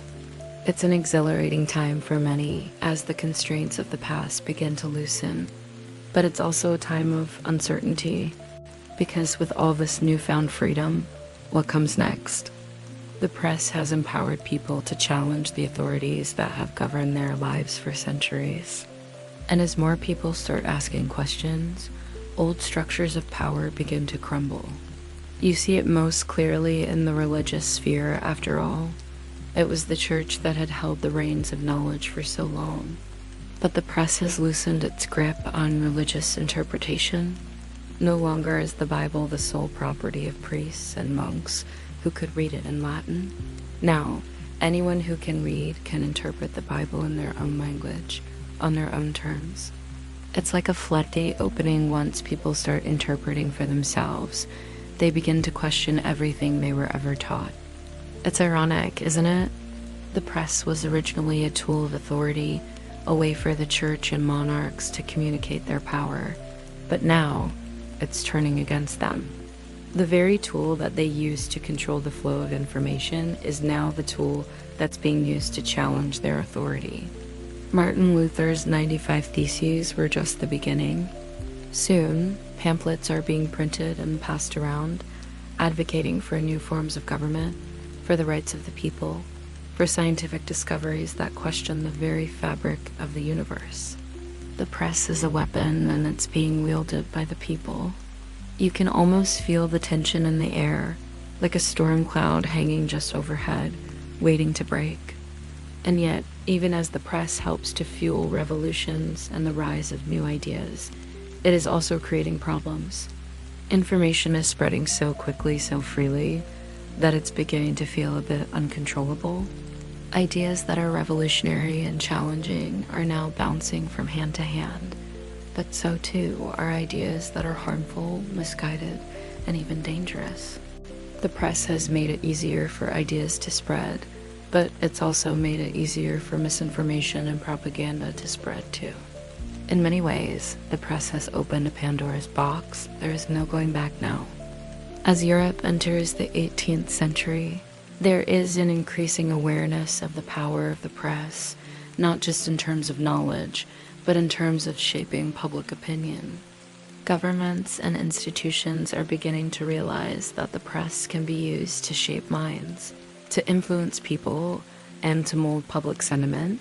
It's no longer just about printing books and pamphlets. It's about controlling what gets printed and what doesn't. And with that control comes the power to direct the course of history. For better or for worse, the printing press has become a tool that shapes the very way people see the world. The age of information has begun, and it's a double-edged sword. While the press has been instrumental in spreading knowledge and empowering the masses, it has also created a world of competing truths, competing narratives, and competing ideologies.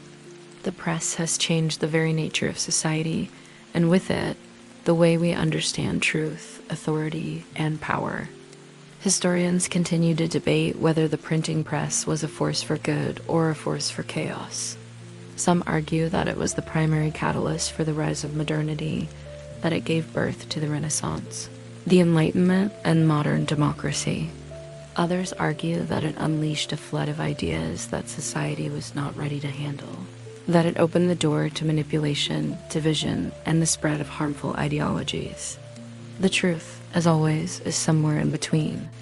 The printing press is neither entirely good nor entirely bad. It's a tool, one that can be used to create or destroy, to unite or divide. The question is, how will we, in the modern world, continue to wield this tool? And more importantly, how will we control the flow of information in a world where everyone has a voice? As we enter the 18th century, we can look back at the monumental shifts that the printing press has set in motion.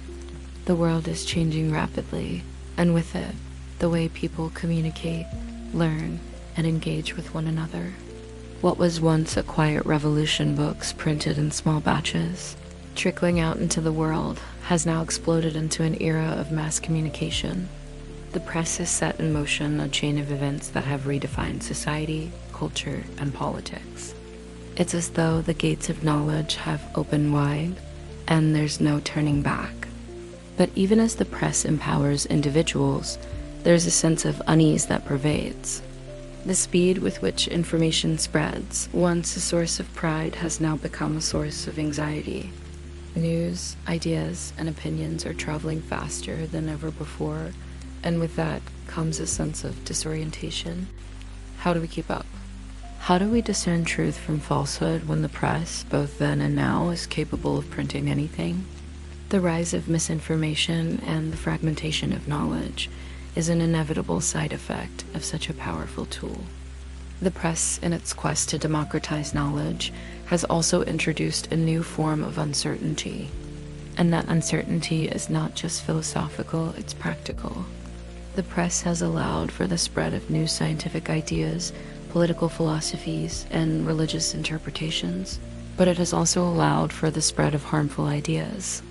For every book that promotes reason and progress, there's another that promotes ignorance or fear. The power to print has become a power to influence, to manipulate, and to divide. And as we watch the rise of media conglomerates and the control of information by a select few, we are left to wonder whether history is repeating itself. But for all the dangers, there is still a profound sense of optimism. The press, for all its flaws, has been a force for progress. It has allowed people to question, to challenge, and to evolve. It has made knowledge a shared resource, and it has made the world a little bit smaller, bringing people together through the simple act of reading and sharing ideas. The press has created the possibility for a more informed, more thoughtful, and more engaged society. And for that, it remains one of the greatest inventions in human history. As the centuries march on, the legacy of the printing press is written in the very fabric of modern life. Every book, article, tweet, and post is a direct descendant of that humble invention. We live in an era where knowledge is available at our fingertips, where ideas can be shared in an instant, and where information flows freely across the globe. The press has created a world of interconnectedness where the power to inform and influence has never been greater. But with this power comes a great responsibility. The press has the potential to unite people, to bring them together in shared understanding. But it also has the potential to divide, to sow confusion, and to manipulate. The press, like any powerful tool, can be used for good or ill. It is up to us, the people, to decide how to wield it. In the end, the printing press is not just about printing books, it's about printing ideas. And ideas, as we know, are what shape the world. The press has given us the tools to imagine, to create, and to challenge. It has given us the tools to build a better world, or perhaps to destroy the one we have. The choice, as always, lies in our hands. We have come a long way since Gutenberg first set his type, but the journey is far from over. The printing press, in all its forms, continues to shape the world we live in. And as we move forward, we must remember that the power of the press is not just in what it prints, but in who gets to control what is printed. And so, the story of the press continues, shaping our world one page at a time. The printing press continues to have an undeniable presence in the fabric of society, even as new forms of media begin to take over. As the world moves into the 19th century, we begin to witness the early stirrings of what would become the Industrial Revolution. With the rise of factories, steam engines, and mechanization, the press takes on an increasingly larger role in society. The modern world, with all its complexities, is born out of the symbiotic relationship between new technologies and the press. But the story of the press is not just one of advancement. It's also one of adaptation. The press has evolved alongside society, bending and adjusting to fit the needs of each new era. In the 19th century, for instance, the press begins to focus on mass production, not just of books, but of newspapers and periodicals. With the rise of industrialization and the growth of urban centers, people no longer just read to educate themselves or to question authority. They read to be informed, to entertain, and, more often than not, to be shaped by what they read. The rise of journalism marks a shift in the role of the press. No longer is it simply about printing intellectual works. It's about providing news. The industrial era brings about a society that thrives on the quick, efficient, and consistent dissemination of information. And yet, there's a twist: information begins to be tailored to meet the needs of advertisers, political interests, and public demands. The idea of the press as an impartial observer becomes clouded. Instead of just reporting the truth, newspapers and magazines begin to cater to their audiences, often shaping their opinions in the process. This shift introduces a new layer of complexity to the relationship between the press and its readers. While the press once served as a platform for individuals to express ideas freely, it now begins to function more like a marketplace where ideas, stories, and opinions are commodified. The press has not only democratized access to information, but has also made information a product to be consumed, packaged, and sold. You can see how this sets the stage for the media landscape of today. But despite the shift toward consumerism and profit, the press remains a tool of immense power.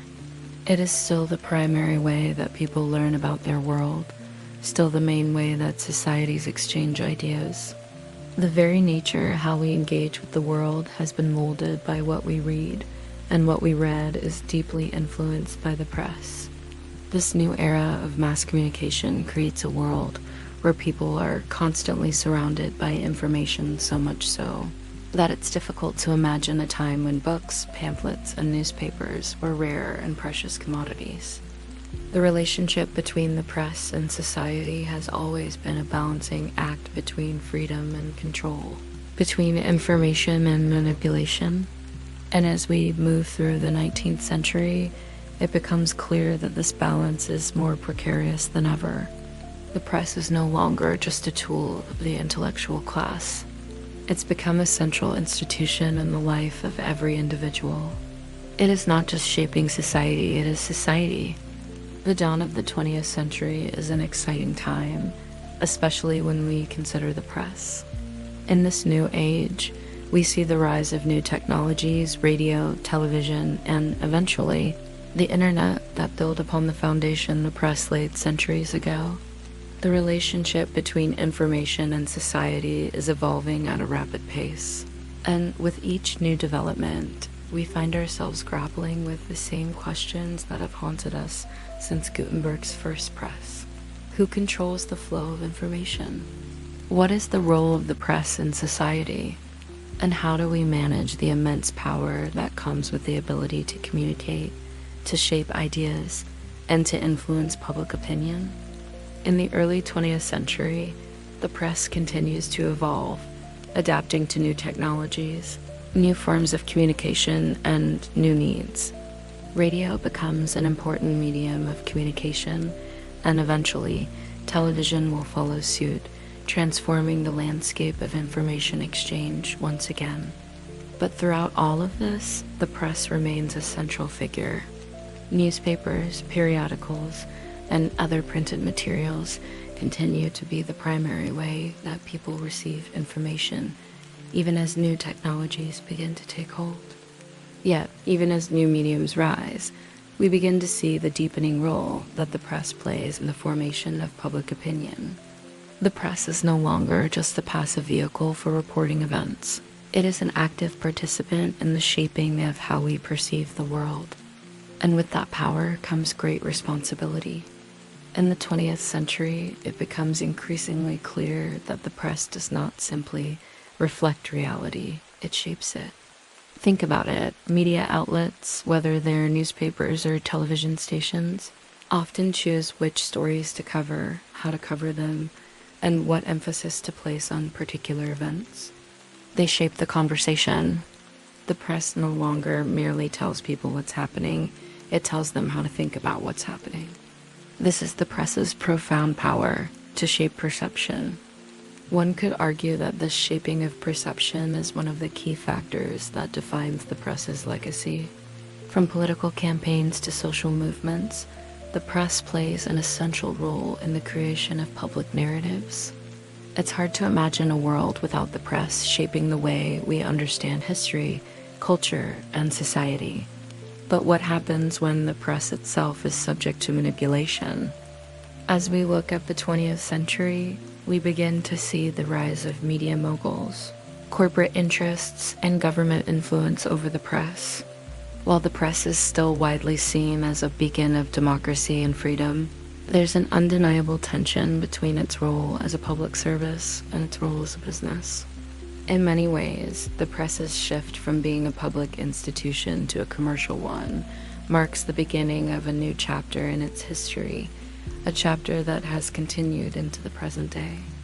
The press has always been a reflection of the times, and as the 20th century unfolds, it becomes clear that the power of the press is not just in its ability to inform, it's in its ability to direct society. The press is both a mirror and a compass, reflecting the world as it is while simultaneously steering the direction in which it will go.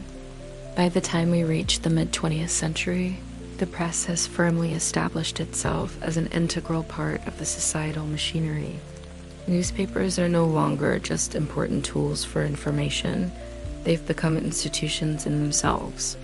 They are as much a part of the daily routine as eating, sleeping, or working.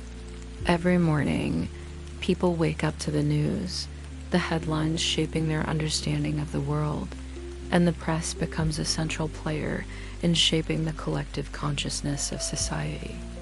The role of the press, particularly in the United States, has become intertwined with the idea of democracy itself. The First Amendment enshrines the freedom of the press as a cornerstone of American liberty, ensuring that the press remains an independent institution free from government interference. The press is often seen as a watchdog, a vital check on power that ensures the people are informed and able to hold their leaders accountable. But with great power comes great responsibility, and the press finds itself at a crossroads during this time. As the press grows in influence, it is faced with new challenges that stem from the very nature of mass media.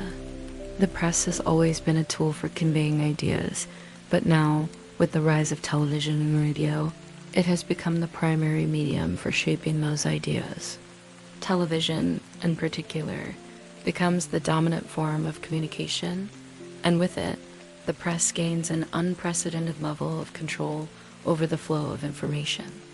This era also sees the rise of the 24-hour news cycle, where events are constantly covered, analyzed, and discussed in real time. News is no longer something that happens and is reported the next day. It's something that's happening right now, all the time. It's a shift in how we consume information, one that has become a hallmark of modern media. And with the advent of cable news channels and later, the internet, the ability to shape public discourse becomes even more concentrated. But it's not just about what is covered, it's also about how it's covered. The press, especially in the age of television, begins to develop its own language, its own tone, and its own methods of storytelling. News stories are no longer just presented as facts. They are framed in a way that is designed to capture attention, to provoke emotions, and to drive viewership. The press, once a neutral observer, is now a participant in the story it tells. It's a subtle shift, but it's a shift that has had profound implications on how we perceive truth, reality, and the world around us. As the 20th century unfolds, we see the press grappling with issues of trust, credibility, and influence. With the rise of television and the birth of digital media, the line between news and entertainment begins to blur. The press is no longer just a vehicle for conveying information, it's a business, competing for viewers, readers, and clicks. In the age of cable news, newspapers, and online media, the competition for audience attention becomes fierce. And with this competition comes a new pressure to create stories that sell, not just inform. The rise of sensationalism and infotainment stories designed to attract attention through drama, conflict, and scandal becomes a hallmark of modern media. It's no longer enough to report the facts. The facts must be framed in a way that grabs the audience's attention. The press, it seems, has become as much about entertainment as it is about informing.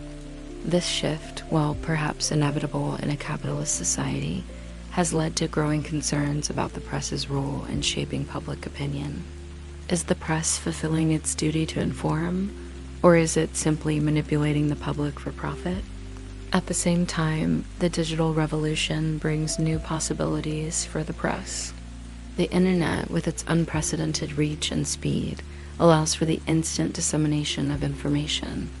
Blogs, social media, and online news outlets make it possible for anyone with a computer to share their voice, to report on events, and to influence the public discourse. The press is no longer just controlled by a few large corporations. It is now a decentralized network where anyone can contribute and participate. Yet, this democratization of information comes with its own set of challenges. The rise of misinformation, fake news, and echo chambers online raises questions about the role of the press in society. The very tools that have allowed for greater access to information have also made it easier for misinformation to spread. The internet has become a vast and unregulated space where truth and falsehood are often indistinguishable. As the 21st century progresses, the press finds itself at an existential crossroads. With the rise of social media, online news, and digital communication, traditional newspapers, magazines, and broadcast news outlets are facing unprecedented challenges. The shift from print to digital has fundamentally altered the landscape of journalism. Newspapers, once the pillar of public information, are struggling to maintain their place in a world where online platforms dominate the flow of news. The internet, with its ability to deliver instant updates and interactive content, has created an information environment where traditional forms of journalism seem outdated. But here's the twist: the very shift toward digital media that has disrupted traditional journalism has also opened up new opportunities. For the first time, people can access news and information from virtually any corner of the globe. Social media platforms like Twitter and Facebook allow people to report the news themselves, to share opinions, and to engage in real-time debates. The press is no longer a one-way street. It's a dynamic conversation, one where anyone can participate. However, this democratization of information comes at a cost. With the rise of citizen journalism, the line between reliable news and personal opinion has become increasingly blurred. The ability to instantly broadcast information to a global audience has made it easier to spread misinformation, conspiracy theories, and divisive rhetoric. This, in turn, has led to a crisis of trust in the media. How can people trust the news when anyone can claim to be a journalist, and when the very nature of news has become so fragmented? The modern press is caught in a delicate balance between its role as an impartial purveyor of truth and its need to engage with an increasingly fragmented and polarized audience. As the lines between entertainment, news, and opinion continue to blur, the press finds itself in an unprecedented state of flux. What does it mean to be a journalist in this age of instant communication? What is the future of the press when everyone has the ability to share their own version of the truth? And so, we stand on the precipice of a new era in the press's history. The power of the printing press, which started centuries ago as a humble invention, has shaped the world in ways that continue to unfold. As we look to the future, we must ask, how will the press evolve in the age of digital media? How will it continue to serve its role in society? One thing is certain: the story of the press is far from over. It is still evolving, still shaping the world, and still asking us the same question it's asked for centuries. What will we do with the power to share ideas, to inform, and to shape the world around us? As the 21st century presses forward, the press itself finds itself in a state of transformation. The digital age has redefined nearly everything we once understood about communication, about information, and, of course, about the press. The challenges are becoming more pronounced, and the questions more urgent. How does traditional journalism maintain its credibility in an era where everyone can be a publisher? How do we separate truth from falsehood when so many voices are competing for our attention? And perhaps most crucially, what does it mean to be an informed citizen in a world where information is abundant but increasingly unreliable? We live in a time when news is no longer confined to the newspapers we pick up in the morning or the evening news we watch at night. Information is constant on our phones, in our inboxes, on social media. The floodgates are open, and the sheer volume of information makes it difficult to discern the facts from the noise. The press is no longer just a central authority of information. It has become part of an ecosystem of countless voices, all vying for our attention, our trust, and often our outrage. This new world is, in many ways, a reflection of the earliest days of the press. Gutenberg's printing press unleashed a torrent of ideas and information, giving people unprecedented access to knowledge and a means of disseminating their own thoughts. The press of the 21st century is doing something similar. It's creating a space where anyone can share their ideas, no matter their background, expertise, or influence. And while this democratization of knowledge is ultimately empowering, it comes with its own set of complications. Much like the first pamphlets of the Reformation, today's digital platforms allow information to spread quickly and widely, but they also allow misinformation, half-truths, and outright lies to spread just as quickly. This is the paradox of the modern press, its power to shape the world, for better or worse. Consider social media for a moment. Platforms like Twitter, Facebook, and Instagram have become major sources of news. Gone are the days when we waited for the morning paper to learn of the world's events. Now we learn about them as they happen, from every angle imaginable. Every person with an internet connection is a potential journalist, and every piece of information is a potential story. This immediate, direct connection has created a world where we are constantly informed, but also constantly overwhelmed. What's also fascinating is that, as we witness the press's ability to shape public opinion, we see the increasing role of filter bubbles and echo chambers. Information is no longer something we passively consume, it's something we actively curate. Algorithms on digital platforms are designed to show us the information we are most likely to engage with, often reinforcing our existing beliefs. It's almost like we are living in a digital version of the printing press's early days, where the accessibility of information isn't necessarily matched by its quality or reliability. People may now have access to more information than ever before, but that doesn't mean they're necessarily better informed. It's a fascinating, often troubling result of a society that has learned to consume news at the click of a button. As we face these challenges, one thing is clear. The press has not only survived, but adapted to each new technological leap, from the printing press of the 15th century to the smartphone in our pocket today. But the questions of who controls the press, what information is prioritized, and how that information is presented remain as important now as they ever were. With the rise of the internet and social media, the landscape of news and media has fundamentally shifted. The speed at which information is now disseminated is breathtaking, but with that speed comes an unprecedented level of complexity. The digital age has given rise to an era of hyperconnectivity, but it has also exposed vulnerabilities in how we process information.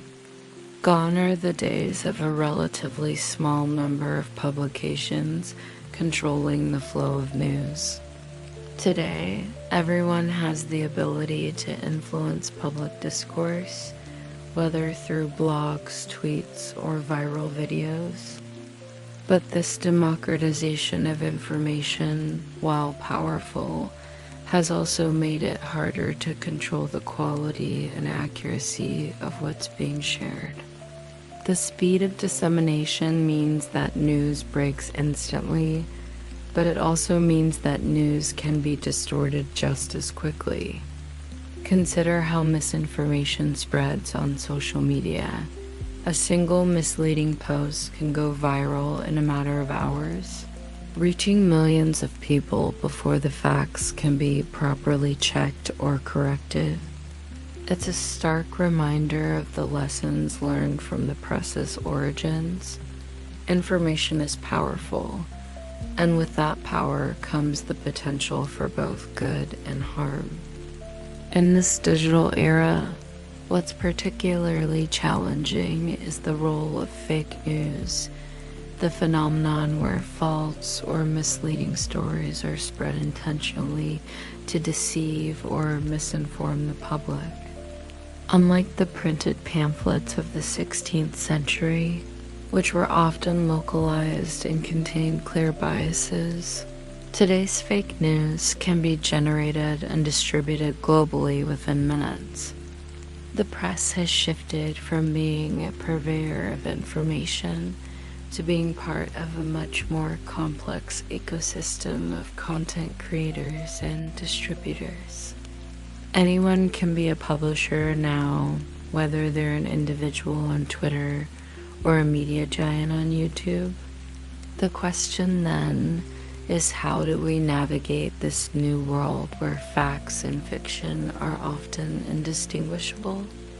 What's fascinating in a way is that the advent of social media and digital communication has forced a return to the very principles that the printing press instilled centuries ago: the need for critical thinking and skepticism.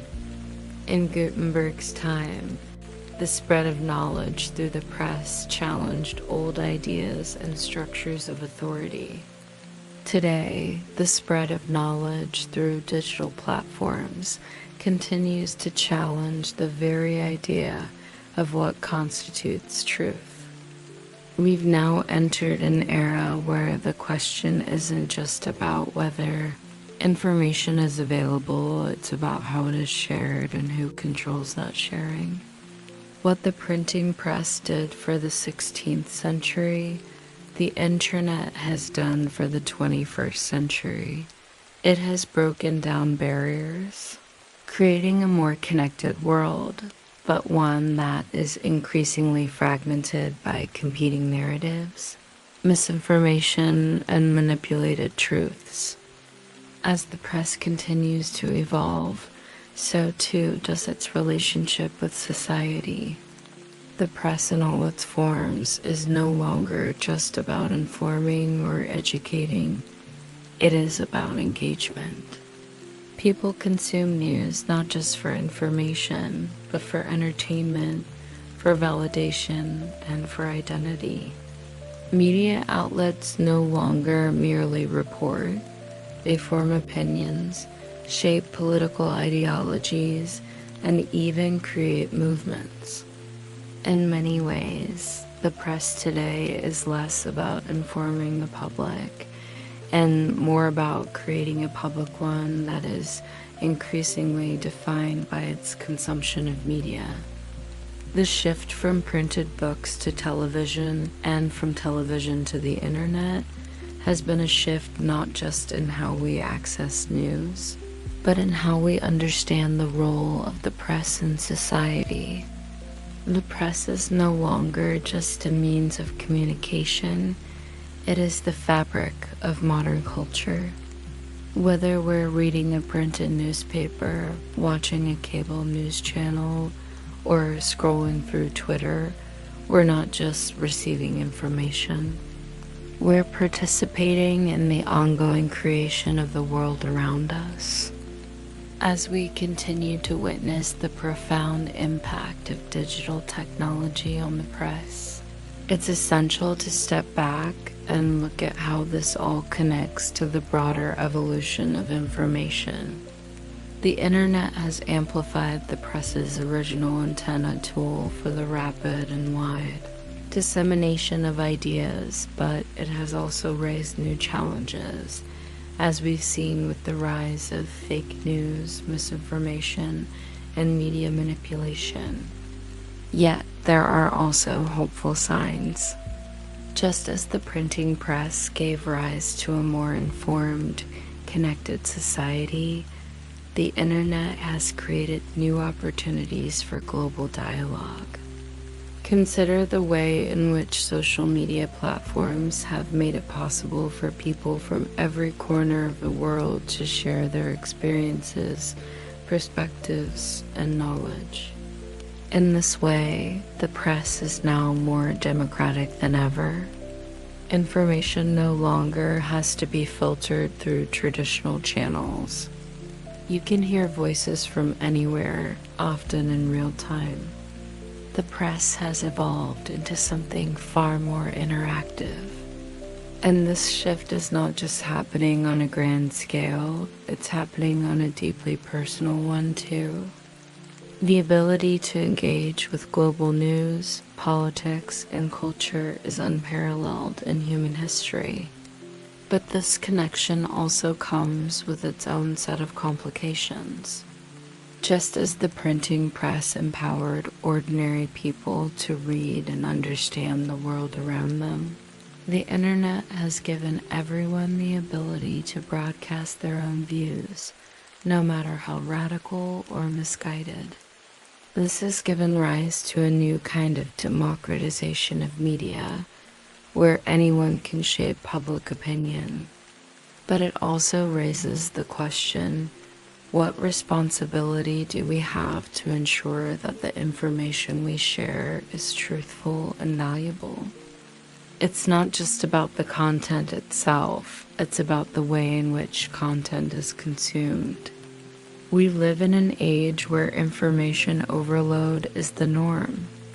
Our digital devices are constantly notifying us about the latest story, the newest scandal, or the most recent viral moment. The press, in its current digital form, has created a constant stream of information that's nearly impossible to navigate. And yet, it's within this ocean of noise that we must still attempt to find meaning, find truth, and find connection. While the internet has democratized the press, it has also created a world where everyone can play the role of journalist, but not everyone plays that role responsibly. The ability to inform has shifted from the hands of professionals to the hands of the many, and with that shift, we find ourselves at the mercy of an endless flow of content from trusted sources and dubious ones alike. As the press moves forward, we must ask ourselves, how do we maintain the balance between freedom and responsibility, between information and misinformation, between engagement and distraction? As we move further into the digital age, one thing is abundantly clear: the press has evolved. It is no longer just about printed books or newspapers. It is now a fluid, interactive ecosystem of content that spans across platforms, devices, and even countries. The way we receive news has changed, and the way we process that news has changed too. The press has gone from being a physical, tangible object to something that lives in the ether, something we interact with at all times, in all places, often without even realizing it. But despite the rapid changes, the press still holds the same fundamental power it has held for centuries: the power to inform, to shape, and to influence. The press, whether digital or print, is at the center of how we understand our world. It is the primary way we share ideas, challenge assumptions, and make sense of the chaos that surrounds us. The modern press is a paradox, much like the press of centuries past. It is both a force for good and a force for disruption. It empowers individuals, giving them the tools to question, to learn, and to create. But it also has the ability to divide, to mislead, and to manipulate. The press is no longer just a neutral player in the game. It is an active force shaping the world in which we live. The question, now more than ever, is how we will choose to wield that power. The press is an ever-evolving entity, one that continues to grow and change with each passing year. It has been and will continue to be a force that shapes society and culture in ways we may not fully understand. But as we look to the future, it's important to remember that the press is not a neutral observer. It is an active participant in the shaping of our world. The choices we make about how we consume, create, and share information will determine the role the press will play in our future. In the end, the story of the press is the story of communication itself, the story of how we connect with one another, share ideas, and shape our collective future. It's a story that is still being written, one page at a time. And so we find ourselves at another crossroads. Just as the printing press revolutionized society in the 16th century, today's digital revolution is doing the same. The press, in all its forms, continues to evolve, and with it, the way we understand truth, information, and power.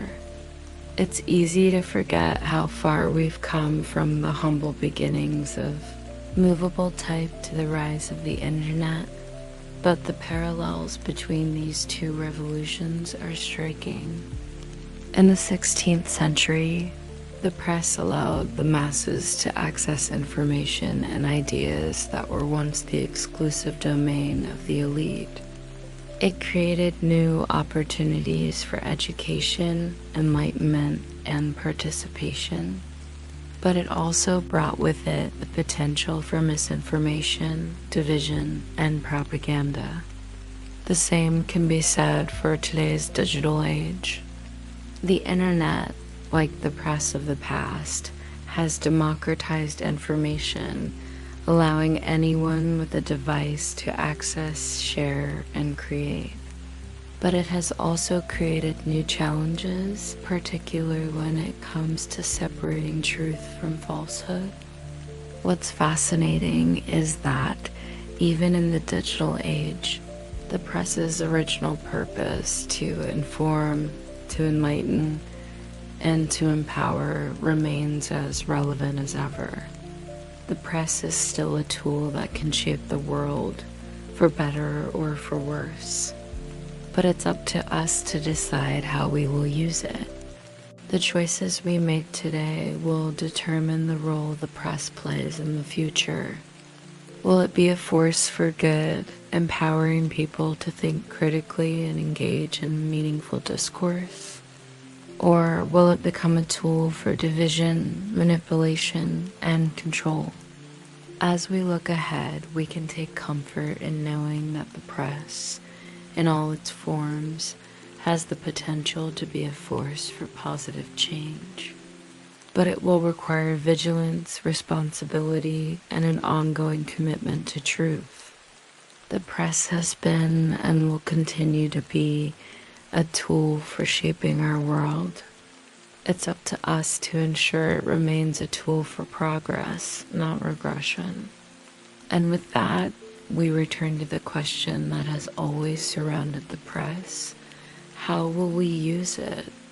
How will we ensure that in the ever-changing world of information, the press remains a force for good? As we continue into the modern world, the press finds itself at a pivotal moment. The digital revolution has reshaped communication in ways we couldn't have imagined in Gutenberg's time. But the more things change, the more they seem to remain the same. the press, in whatever form it takes, still holds the same power it always has. The power to inform, to influence, and to shape the way we see the world. In the 21st century, however, we face new challenges that didn't exist for those early printers. And perhaps the most profound challenge is this: how do we maintain the integrity of the press when information is constantly being flooded in from all directions? The sheer volume of information that bombards us daily has increased exponentially. News is no longer something we hear about once a day. It's something we hear about every moment. With the click of a button, we have access to an entire world of information. Yet, despite the ever-growing access to information, it seems that we are no closer to understanding what's true and what's false. As with the printing press centuries ago, the internet has made knowledge more accessible, but it has also made it more susceptible to manipulation. Take a moment and think about the way news spreads now. A story breaks, and within minutes, everyone knows about it. But in those early minutes, how much of that story is accurate? And how much of it is shaped by the whims of social media algorithms, biased news outlets, or even foreign interference? The speed at which news is shared has created a situation where we're all constantly bombarded by headlines, many of which are sensationalized, incomplete, or outright false. It's a bit like the press's early days, when pamphlets and printed works were often used for political and religious purposes. This time, the stakes are higher. This time, however, we have the power of digital tools to track, trace, and fight misinformation. The digital press, whether in the form of blogs, podcasts, or news apps, has the potential to foster an informed public, but only if we embrace our role as critical consumers of information. We are no longer passive readers of information. We are active participants in the media landscape, responsible for filtering, questioning, and engaging with the content we consume. Here's a thought. Perhaps the real revolution of the digital age is not the speed at which information travels, but the way in which it challenges us to become more responsible in our engagement with it. If the press was once a simple way to share knowledge, today it's a battleground for truth. And that battleground is more important than ever. The press, in all its forms, still has the potential to shape society in ways both profound and dangerous. It's not just about what is printed or broadcast, it's about how we choose to engage with it. It's fascinating to consider how, over the centuries, the press has continued to evolve, yet its basic role remains unchanged.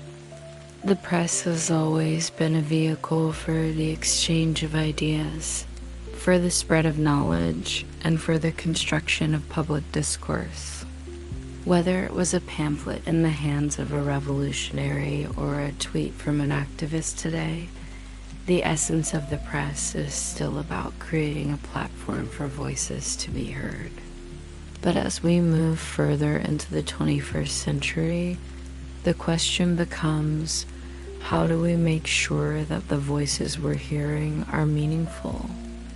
This question is particularly relevant in today's era, when the very notion of what constitutes news has been radically redefined.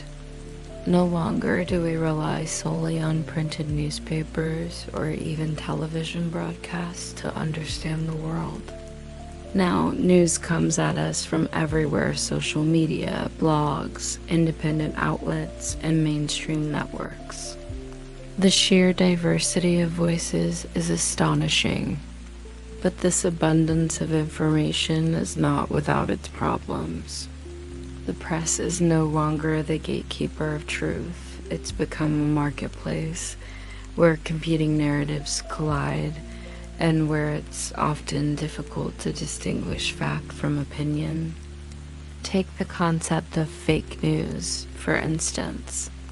In the past, if a news outlet published false information, it could be held accountable by other journalists, by the public, and by the law. Today, with the rise of digital media, the rules have changed. News can be published and shared by anyone with a social media account, and once that story is out there, it spreads like wildfire. The consequences of misinformation are far-reaching, and the ability to discern truth from fiction is no longer a simple task. What does it mean for the press when anyone with an internet connection can publish a story? The modern press is grappling with a question that could not have been anticipated in the early days of printing. How do we separate the signal from the noise? In many ways, the challenges we face today are not unlike those faced by the press in its early years. Back then, pamphlets and books could be published and disseminated rapidly, but they often contained biased information. Today, the tools may have changed, but the essence of the challenge remains the same. How do we preserve the integrity of information in a world where it can be so easily manipulated? The key difference today is that we have more control than ever before. We have the tools to filter the information we receive, to verify sources, and to engage critically with the content we consume. But that requires a level of literacy and responsibility that, frankly, hasn't been fully cultivated in many of us. In Gutenberg's day, the press was a revolutionary tool that opened doors to knowledge. Today, we stand on the edge of a similar revolution, but this time the challenge is less about access to knowledge and more about how we engage with it. As we reflect on the evolution of the press, it's impossible not to see the profound impact it has had on the development of modern society. The press has shaped the way we understand the world, the way we engage with one another, and the way we govern ourselves. From the invention of the printing press in the 15th century to the rise of digital media today, the press has consistently challenged established power structures, democratized knowledge, and given people a voice. But with this power comes responsibility that we, as consumers of media, must take seriously. We live in a world where news is constant, where information flows freely, and where anyone with an internet connection can share their perspective. The press, in all its forms, has expanded our horizons, allowing us to connect with people and ideas from all over the world.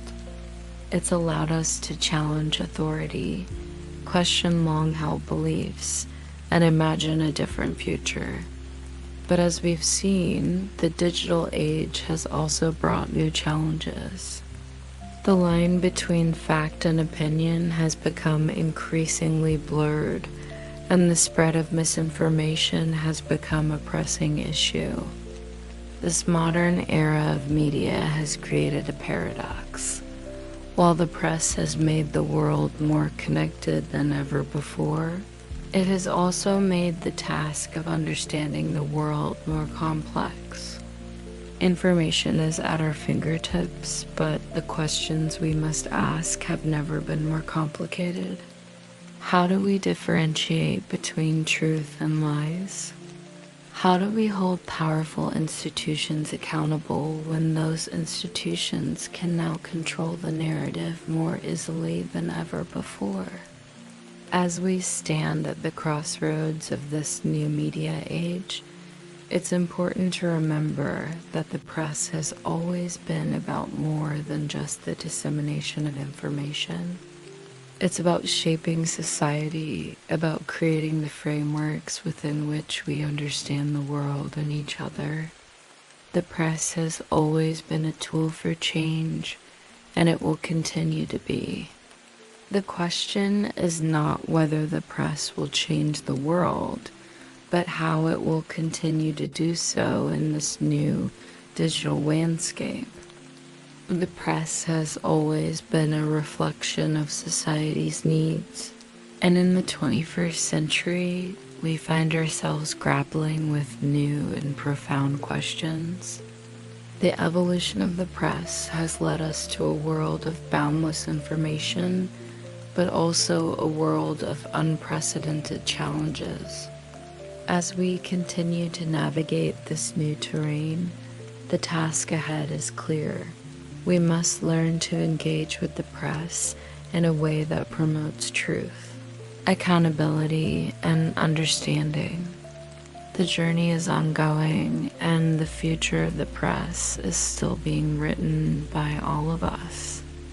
Looking at the current state of the press, we are in an era where the line between media and entertainment is increasingly difficult to distinguish. With the rise of online platforms, social media, and viral videos, the very definition of press is being redefined. News is no longer something that happens only in traditional formats. It is a constant, evolving experience, shaped by an endless cycle of updates, tweets, and shares. We are constantly connected, but what does this constant connection mean for our ability to engage meaningfully with information? In the 21st century, the press is both a powerful tool for democratizing knowledge and a platform for rapid-fire consumption. We read stories in snippets, digest them in 280-character bursts, and consume information on the go. The problem, however, lies in the fact that the same systems that allow us to quickly access knowledge also encourage us to engage with that knowledge in superficial ways. Social media, for instance, is optimized for engagement, not depth. Tweets and posts, while powerful in their ability to spread quickly, often prioritize sensationalism over substance. The press, especially in its digital form, is now designed to keep us engaged. But engagement does not necessarily lead to understanding. The sheer volume of information available to us today can often leave us feeling more confused than enlightened. This has resulted in what we might call an information overload, where, despite having more access to knowledge than ever before, we struggle to make sense of it all. The press, as it stands, has become as much about entertainment as it has about education, and as much about reaction as it is about understanding. As we reflect on the legacy of the printing press and its digital descendants, we have to confront the fact that the media landscape has irrevocably changed. The press, once a central institution for communicating truth and shaping public opinion, now competes with millions of voices, all clamoring for attention. The question we face today is, how do we navigate this new world? How do we separate valuable information from noise? How do we ensure that the press, in all its forms, remains a force for good, promoting truth, enlightenment, and the advancement of society? The answers are not easy. But perhaps the most important lesson we can take from the history of the press is this: no matter how much the medium changes, the press will always be shaped by the people who engage with it. It is up to us to decide how we use it. We must navigate the challenges of the digital age with the same vigilance and responsibility that Gutenberg's press demanded of its readers. Only by doing so can we ensure that the press remains a tool for empowerment rather than manipulation. The future of the press is not written yet, but it is being written right now by each of us. As the press has evolved from the days of Gutenberg to the current digital age, one thing remains abundantly clear. The power of the press has always been intertwined with the very idea of freedom. The press is not merely about communicating information, it is about accessing information, questioning the world around us, and creating a space for dialogue and debate. The press is about freedom, the freedom to learn, to speak, to challenge, and to change. But in the modern world, the question we must ask ourselves is, how do we maintain that freedom in an era where information is so freely available, but so often manipulated? The digital age has brought with it an unprecedented level of connectivity, but it has also made it easier to mislead and misinform. While we are more connected than ever, the press is at risk of being used to serve corporate, political, and ideological agendas, often to the detriment of truth. As we look back at the history of the press, from the first printed Bible to the rise of television and the internet, we must acknowledge that the press has always been a powerful force for change, but it is also a tool that can be used for good or ill. The challenges of today's media landscape are vast, and the solutions are not simple. We must learn to navigate this world with care and caution, ensuring that the press continues to serve its purpose as a voice for truth, for freedom, and for the collective good. The press will continue to evolve, just as it always has. But how we engage with it, how we consume, share, and create information will determine its future.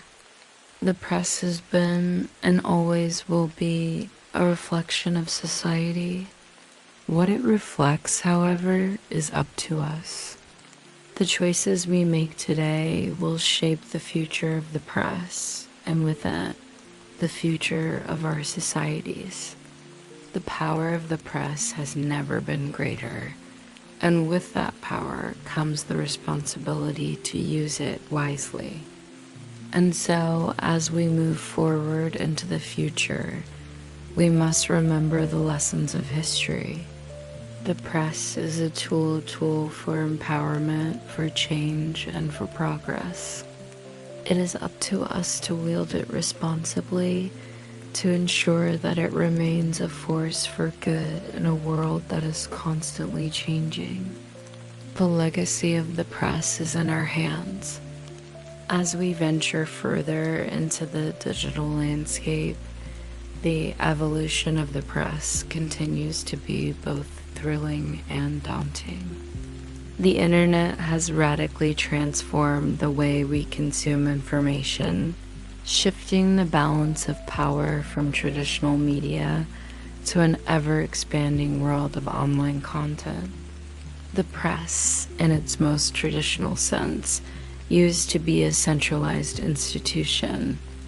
Now, with the advent of blogs, social media platforms, and user-generated content, it's fragmented into countless voices, each claiming a piece of the media landscape.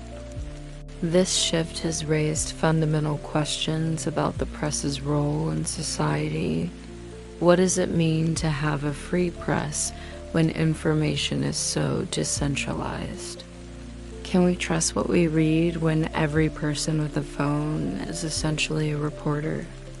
The digital world has led to what some have called an information revolution, where the means of production are no longer restricted to professional journalists and editors.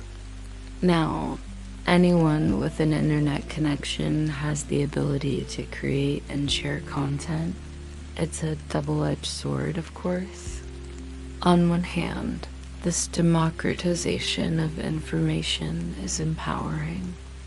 It allows for diverse voices to be heard, voices that might otherwise be silenced in traditional media. From citizen journalists covering protests to bloggers giving insights on niche topics, the internet has opened the gates for a wealth of perspectives. And yet, there's a darker side to this freedom. In the vast sea of online content, it's easy for misinformation and biased narratives to be amplified, often without the checks and balances that traditional press outlets once provided. For example, during significant political events, social media platforms become a battlefield for truth. News is shared at lightning speed, but because these platforms are designed to prioritize engagement, sensational headlines often spread more rapidly than verified facts. The viral nature of online content means that false or misleading stories can reach millions of people before they can be properly fact-checked. Sound familiar? This, in many ways, mirrors the early days of the printing press, where pamphlets and flyers were often produced to serve political agendas. The difference today is that the digital ecosystem allows these agendas to reach vast, global audiences within minutes. The most pressing question for modern society is, how do we reclaim the trust and credibility of the press in an era where anyone can become a publisher? The digital age, despite its potential for innovation, has complicated the relationship between the press and the public. The traditional role of the press as a neutral entity, one that verifies facts, investigates stories, and holds power to account, is increasingly difficult to uphold when media consumption is fragmented, and when platforms that amplify content often operate on algorithms designed to promote content based on engagement rather than accuracy.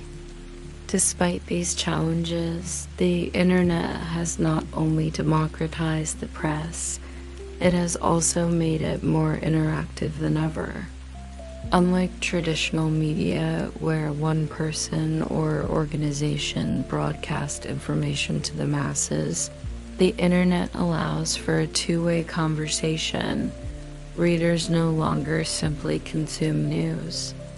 They contribute to it, discuss it, share it, and challenge it. This interactivity can be empowering, providing individuals with an active role in shaping the conversation. But this level of engagement also has a downside. Social media platforms and comment sections can become echo chambers where people are exposed only to information that aligns with their views, reinforcing their beliefs and fostering division. In this new world, where everyone has the ability to shape the narrative, it's essential that we approach information with a critical eye. We must ask ourselves, what is the intent behind this message? Who benefits from spreading this information? And most importantly, is this information verifiable? The digital press, with its power to inform, engage, and influence, presents a new set of opportunities and dangers. It is up to us to navigate this terrain carefully. ensuring that the press continues to serve the public good, to inform with integrity, and to empower individuals without falling prey to the forces that seek to manipulate or divide. The modern press, with its sprawling digital presence, has significantly altered the way society perceives information. It is no longer just about reading the morning newspaper. It's about constantly being connected, checking updates on social media, receiving push notifications, or scrolling through news feeds throughout the day. In the age of smartphones, the press has become a 24/7 experience. But with the rise of digital news comes a new challenge. How do we differentiate between information that is important and information that is simply noise? In this hyper-connected world, news is a constant stream, flowing into our lives at all times. We are bombarded with stories from every corner of the globe, and the sheer volume of content makes it harder to filter out what truly matters. The problem is compounded by the rise of clickbait articles designed to grab attention, often at the cost of substance. Sensational headlines and dramatic stories are more likely to be shared, more likely to be clicked, and ultimately more likely to shape public opinion. The press, once a tool for broadening public discourse, is increasingly being used as a tool for sensationalism and profit. Take, for instance, the rise of 24-hour news networks. These outlets need to fill hours of airtime every single day, which can sometimes lead to repetitive coverage, trivialized debates, and an overemphasis on spectacle rather than substance. The news cycle is now driven by ratings and engagement rather than the careful, measured reporting that we associate with traditional journalism. In this environment, the pursuit of truth sometimes takes a back seat to the pursuit of audience attention. While this phenomenon isn't entirely new, it has become far more pronounced in the digital era. Traditional print journalism had its own biases, but it was relatively easy for readers to distinguish between the opinion sections and the news. Today, the boundaries between opinion, news, and entertainment are often blurred. Social media platforms, where news and opinion are shared freely and without much regulation, only further complicate this landscape. The lines between objective reporting and subjective commentary have become difficult to draw. This shift brings with it significant implications for democracy. The press, which was once seen as a vital tool for informing the public and holding power accountable, now faces the challenge of reclaiming its role as a trustworthy source of information. If people cannot trust the press to deliver the facts, how can they make informed decisions about their lives, their communities, and their countries? The modern press, like its predecessor, is both a force for good and a tool for manipulation.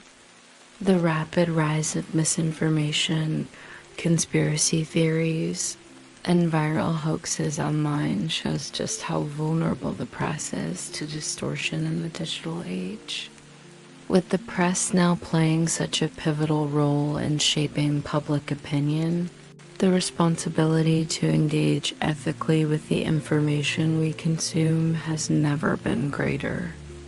As we move deeper into the digital age, it's impossible to ignore the pervasive influence of the internet on how we consume news.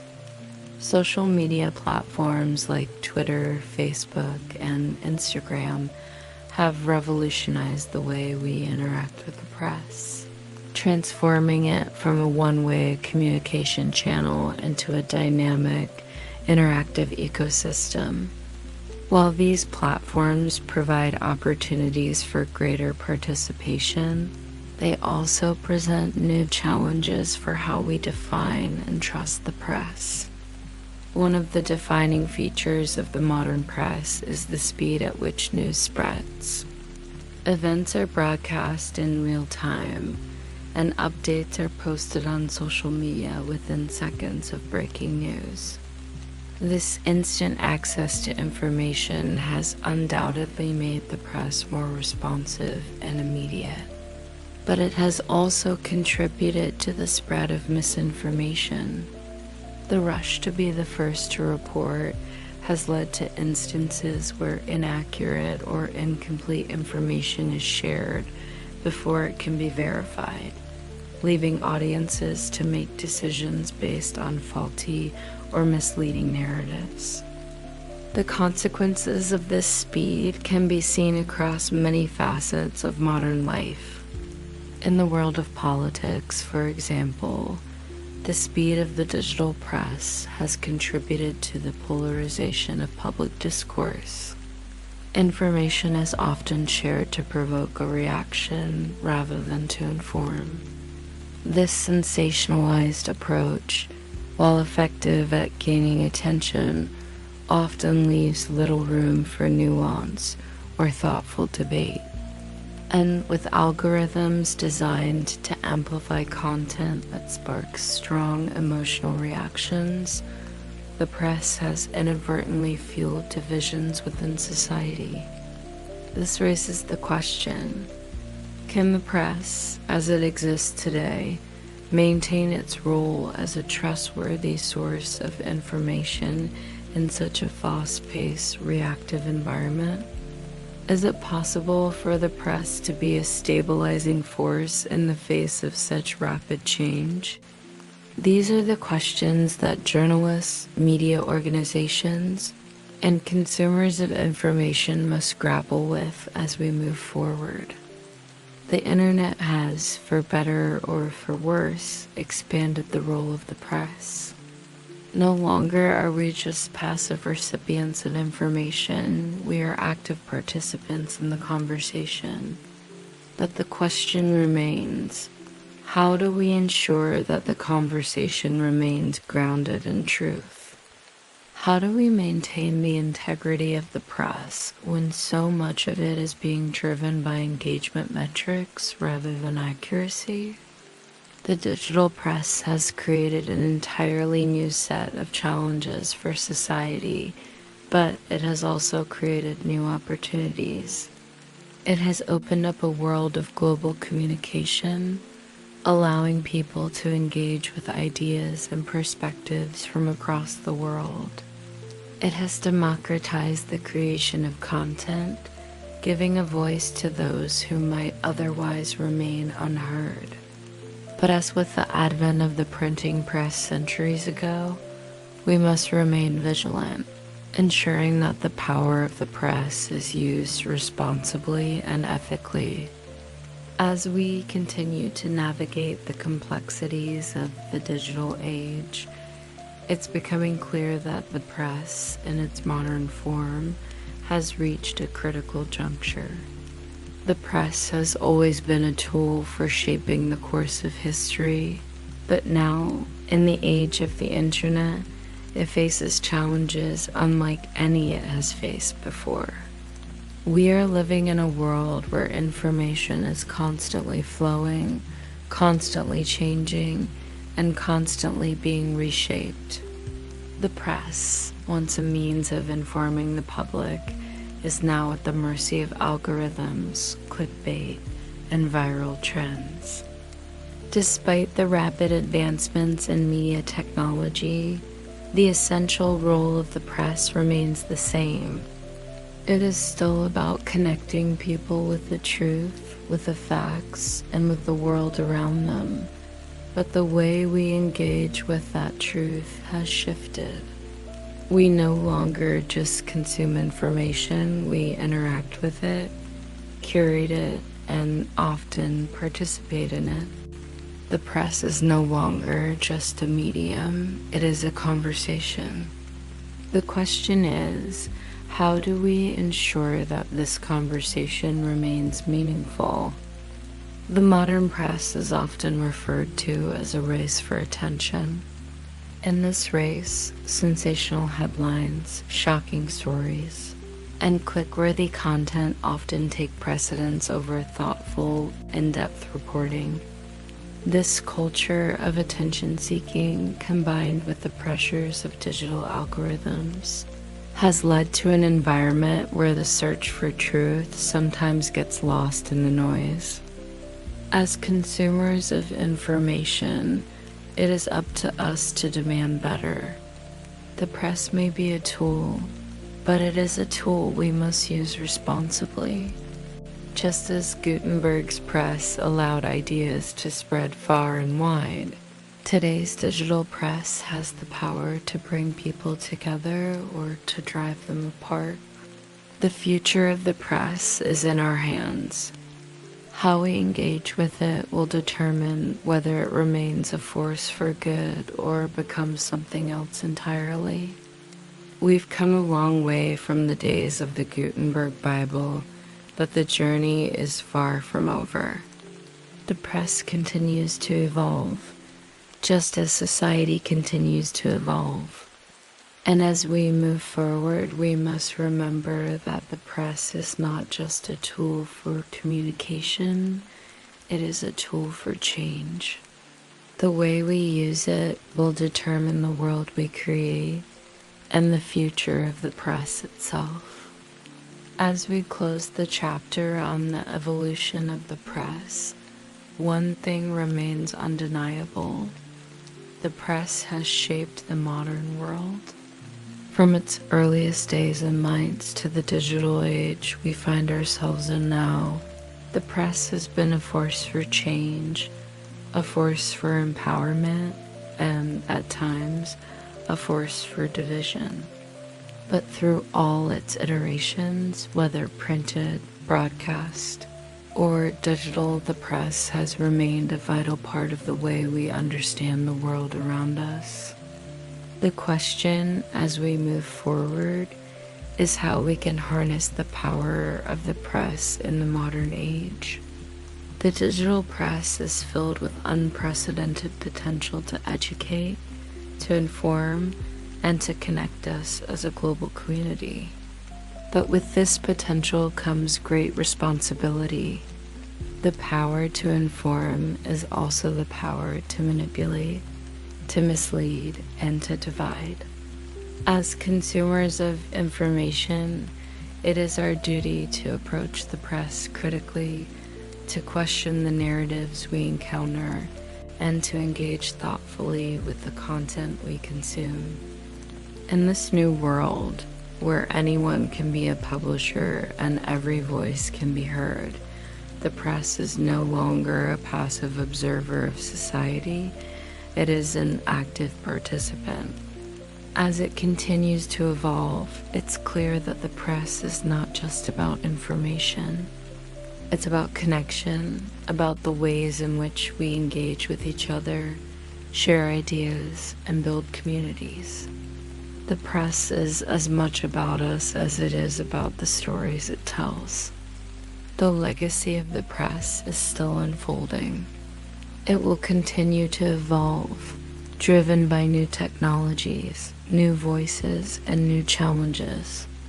But the fundamental role of the press remains unchanged: to inform, to connect, and to shape the world we live in.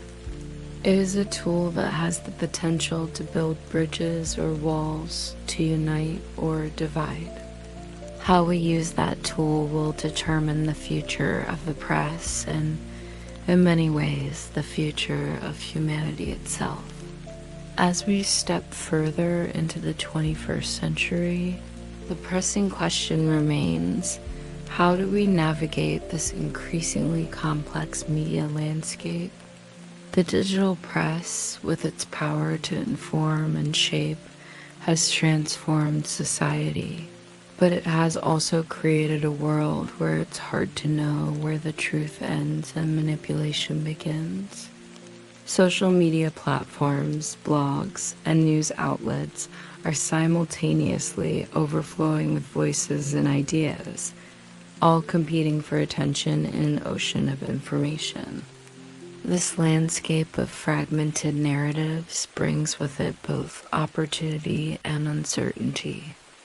In this digital age, the press has become more than a source of news. It has become an essential part of how we experience the world. We interact with the press in ways that were once unimaginable. No longer are we just passive consumers of news. We engage with it, share it, and participate in shaping it. This participation gives individuals more agency than ever before. The press is now a conversation, not just a monologue.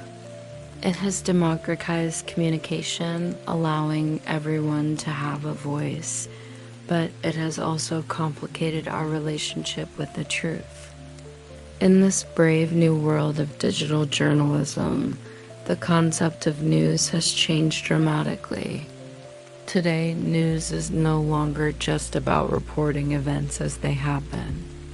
It's about engagement, about creating content that resonates emotionally with audiences, about creating clicks, shares, and viral moments.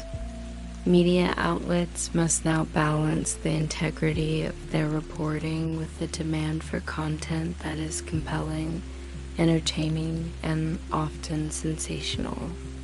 This has created an environment where the lines between news, entertainment, and opinion are increasingly difficult to draw. But the underlying question that has always surrounded the press remains just as relevant today. Who controls the narrative? In the 15th century, it was the printers and the rulers who held the power to decide which ideas would be shared with the public. Today, however, control over the flow of information has become much more dispersed. Social media giants, tech companies, and even individuals have the ability to shape public opinion. Algorithms designed to promote the most engaging content are at the heart of the modern press, and these algorithms favor sensationalism, hyperbole, and controversy over reasoned debate or nuanced reporting.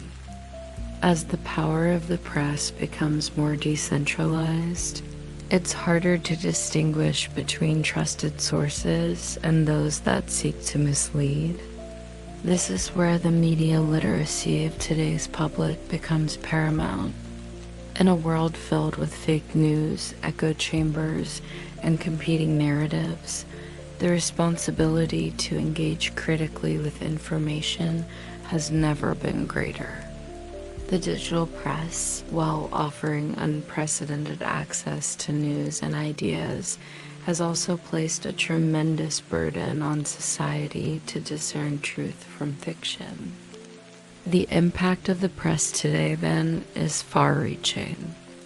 It's not just about informing the public, it's about shaping the way people view the world and interact with each other. The press now has the ability to create movements, stir revolutions, and even influence elections. But it also has the power to divide, mislead, and misinform. The digital age has made the press both more powerful and more precarious. The digital press, with all its complexity, has undeniably changed the way we view the media. Once a tool for informing the public, the press is now part of an expansive media ecosystem where individuals and organizations share information at an unprecedented rate. The rise of social media platforms, blogs, and even independent news websites has created a far more democratized media environment.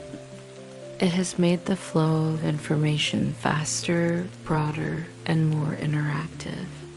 But this very democratization has opened the door to a multitude of new challenges. Today, everyone can be a journalist, but that doesn't mean everyone should be. While the internet has allowed for a wider diversity of voices and perspectives, it has also created a chaotic media environment. As a result, distinguishing fact from opinion, truth from misinformation, has become a formidable task. The rapid spread of falsehoods, deliberate disinformation, and biased reporting is a hallmark of our modern media landscape. Just as the printing press in the 15th century played a central role in spreading both truth and propaganda, today's digital press carries a similar weight of responsibility. One of the most significant challenges of the digital press is the phenomenon of filter bubbles. The very algorithms that make it possible to receive personalized news content also create a scenario where we are often only exposed to information that aligns with our existing beliefs. This creates a fragmented society where groups of people are exposed to very different versions of reality, and the common ground on which informed debate could happen is eroded. We end up in a world where facts themselves are often debated, and people live in their own separate informational realities. While the printing press once allowed for the spread of ideas far and wide, it was also used to shape public discourse to serve particular political or religious interests. Similarly, in the digital age, algorithms and media outlets now wield immense power in shaping the stories we hear, the issues that gain prominence, and even the candidates we support. The modern press, it seems, is as much about managing the flow of information as it is about telling stories. In this age of information overload, it's important to remember that the true power of the press lies in its ability to create informed citizens. The printing press, centuries ago, gave people the tools to challenge the status quo, to engage in political discourse, and to push for societal change. Today, the digital press should do the same, but it requires individuals to engage thoughtfully with the information they consume. It is no longer enough to simply read or watch the news. We must be critical of where that news comes from, who is reporting it, and what agenda may be driving its dissemination. The future of the press depends on its ability to evolve while maintaining its original purpose to inform, educate, and empower. The press, both digital and print, remains a tool of immense power, capable of shaping society for good or ill. How we choose to engage with it will determine whether it continues to serve the public good or becomes another tool of manipulation and division. As we move further into the digital era, we find ourselves at the crossroads of a profound transformation in the way we consume information. The press, once an institution that dictated the flow of knowledge, is now part of a dynamic, decentralized, and fragmented media landscape. The internet has transformed the press from a one-way communication tool to a two-way street where anyone can publish, anyone can read, and anyone can participate. But with this new freedom comes the responsibility to navigate the information landscape with care. The modern press, as it exists today, faces a challenge of scale. In the 16th century, The press was a small-scale operation compared to today's global media empire. Gutenberg's press revolutionized society by making books and information accessible to people who had never had access to knowledge before. Today, the sheer volume of content, news articles, social media posts, blogs, and videos overwhelms us daily. The press, which was once about the selective dissemination of information, is now about the constant churn of content. We are living in an era of information saturation where it's not just about what we know, but about how much we know, and more often, how quickly we can consume it. The digital age has brought new freedoms, but it has also exposed us to new risks. With the rise of citizen journalism and the democratization of the media, there has been a simultaneous increase in the spread of misinformation. In the 16th century, pamphlets were often printed with no regard for accuracy, and they served the agendas of religious and political leaders. Today, much the same thing is happening, but the stakes are higher. Misinformation spreads faster than ever before, and its consequences are often much more immediate. The rise of fake news has put the press under scrutiny. What was once a tool for empowering the public has become a tool for manipulation and polarization. Social media platforms, while giving voice to millions, have also allowed misinformation to thrive. The very platforms that were meant to create open dialogues have, in many cases, become breeding grounds for conspiracy theories, echo chambers, and viral hoaxes.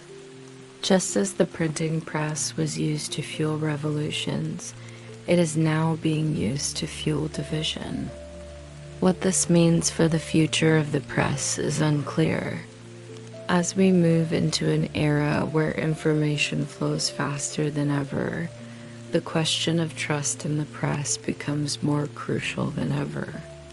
Can the digital press maintain its role as a provider of truth, or will it become a tool of manipulation?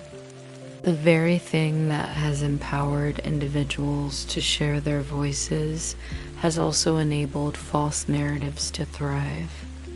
As we look ahead, it's clear that the press, in all its forms, will continue to shape the world in ways that are both profound and unpredictable. The future of the press is intricately tied to the future of democracy itself. The press, in its various incarnations, is a mirror of society, reflecting our values, our struggles, and our triumphs. It has always had the power to shape public opinion, to challenge the status quo, and to empower individuals to make change. But as we enter an age of unprecedented connectivity, we must ask ourselves, how do we ensure that the press remains a tool for good?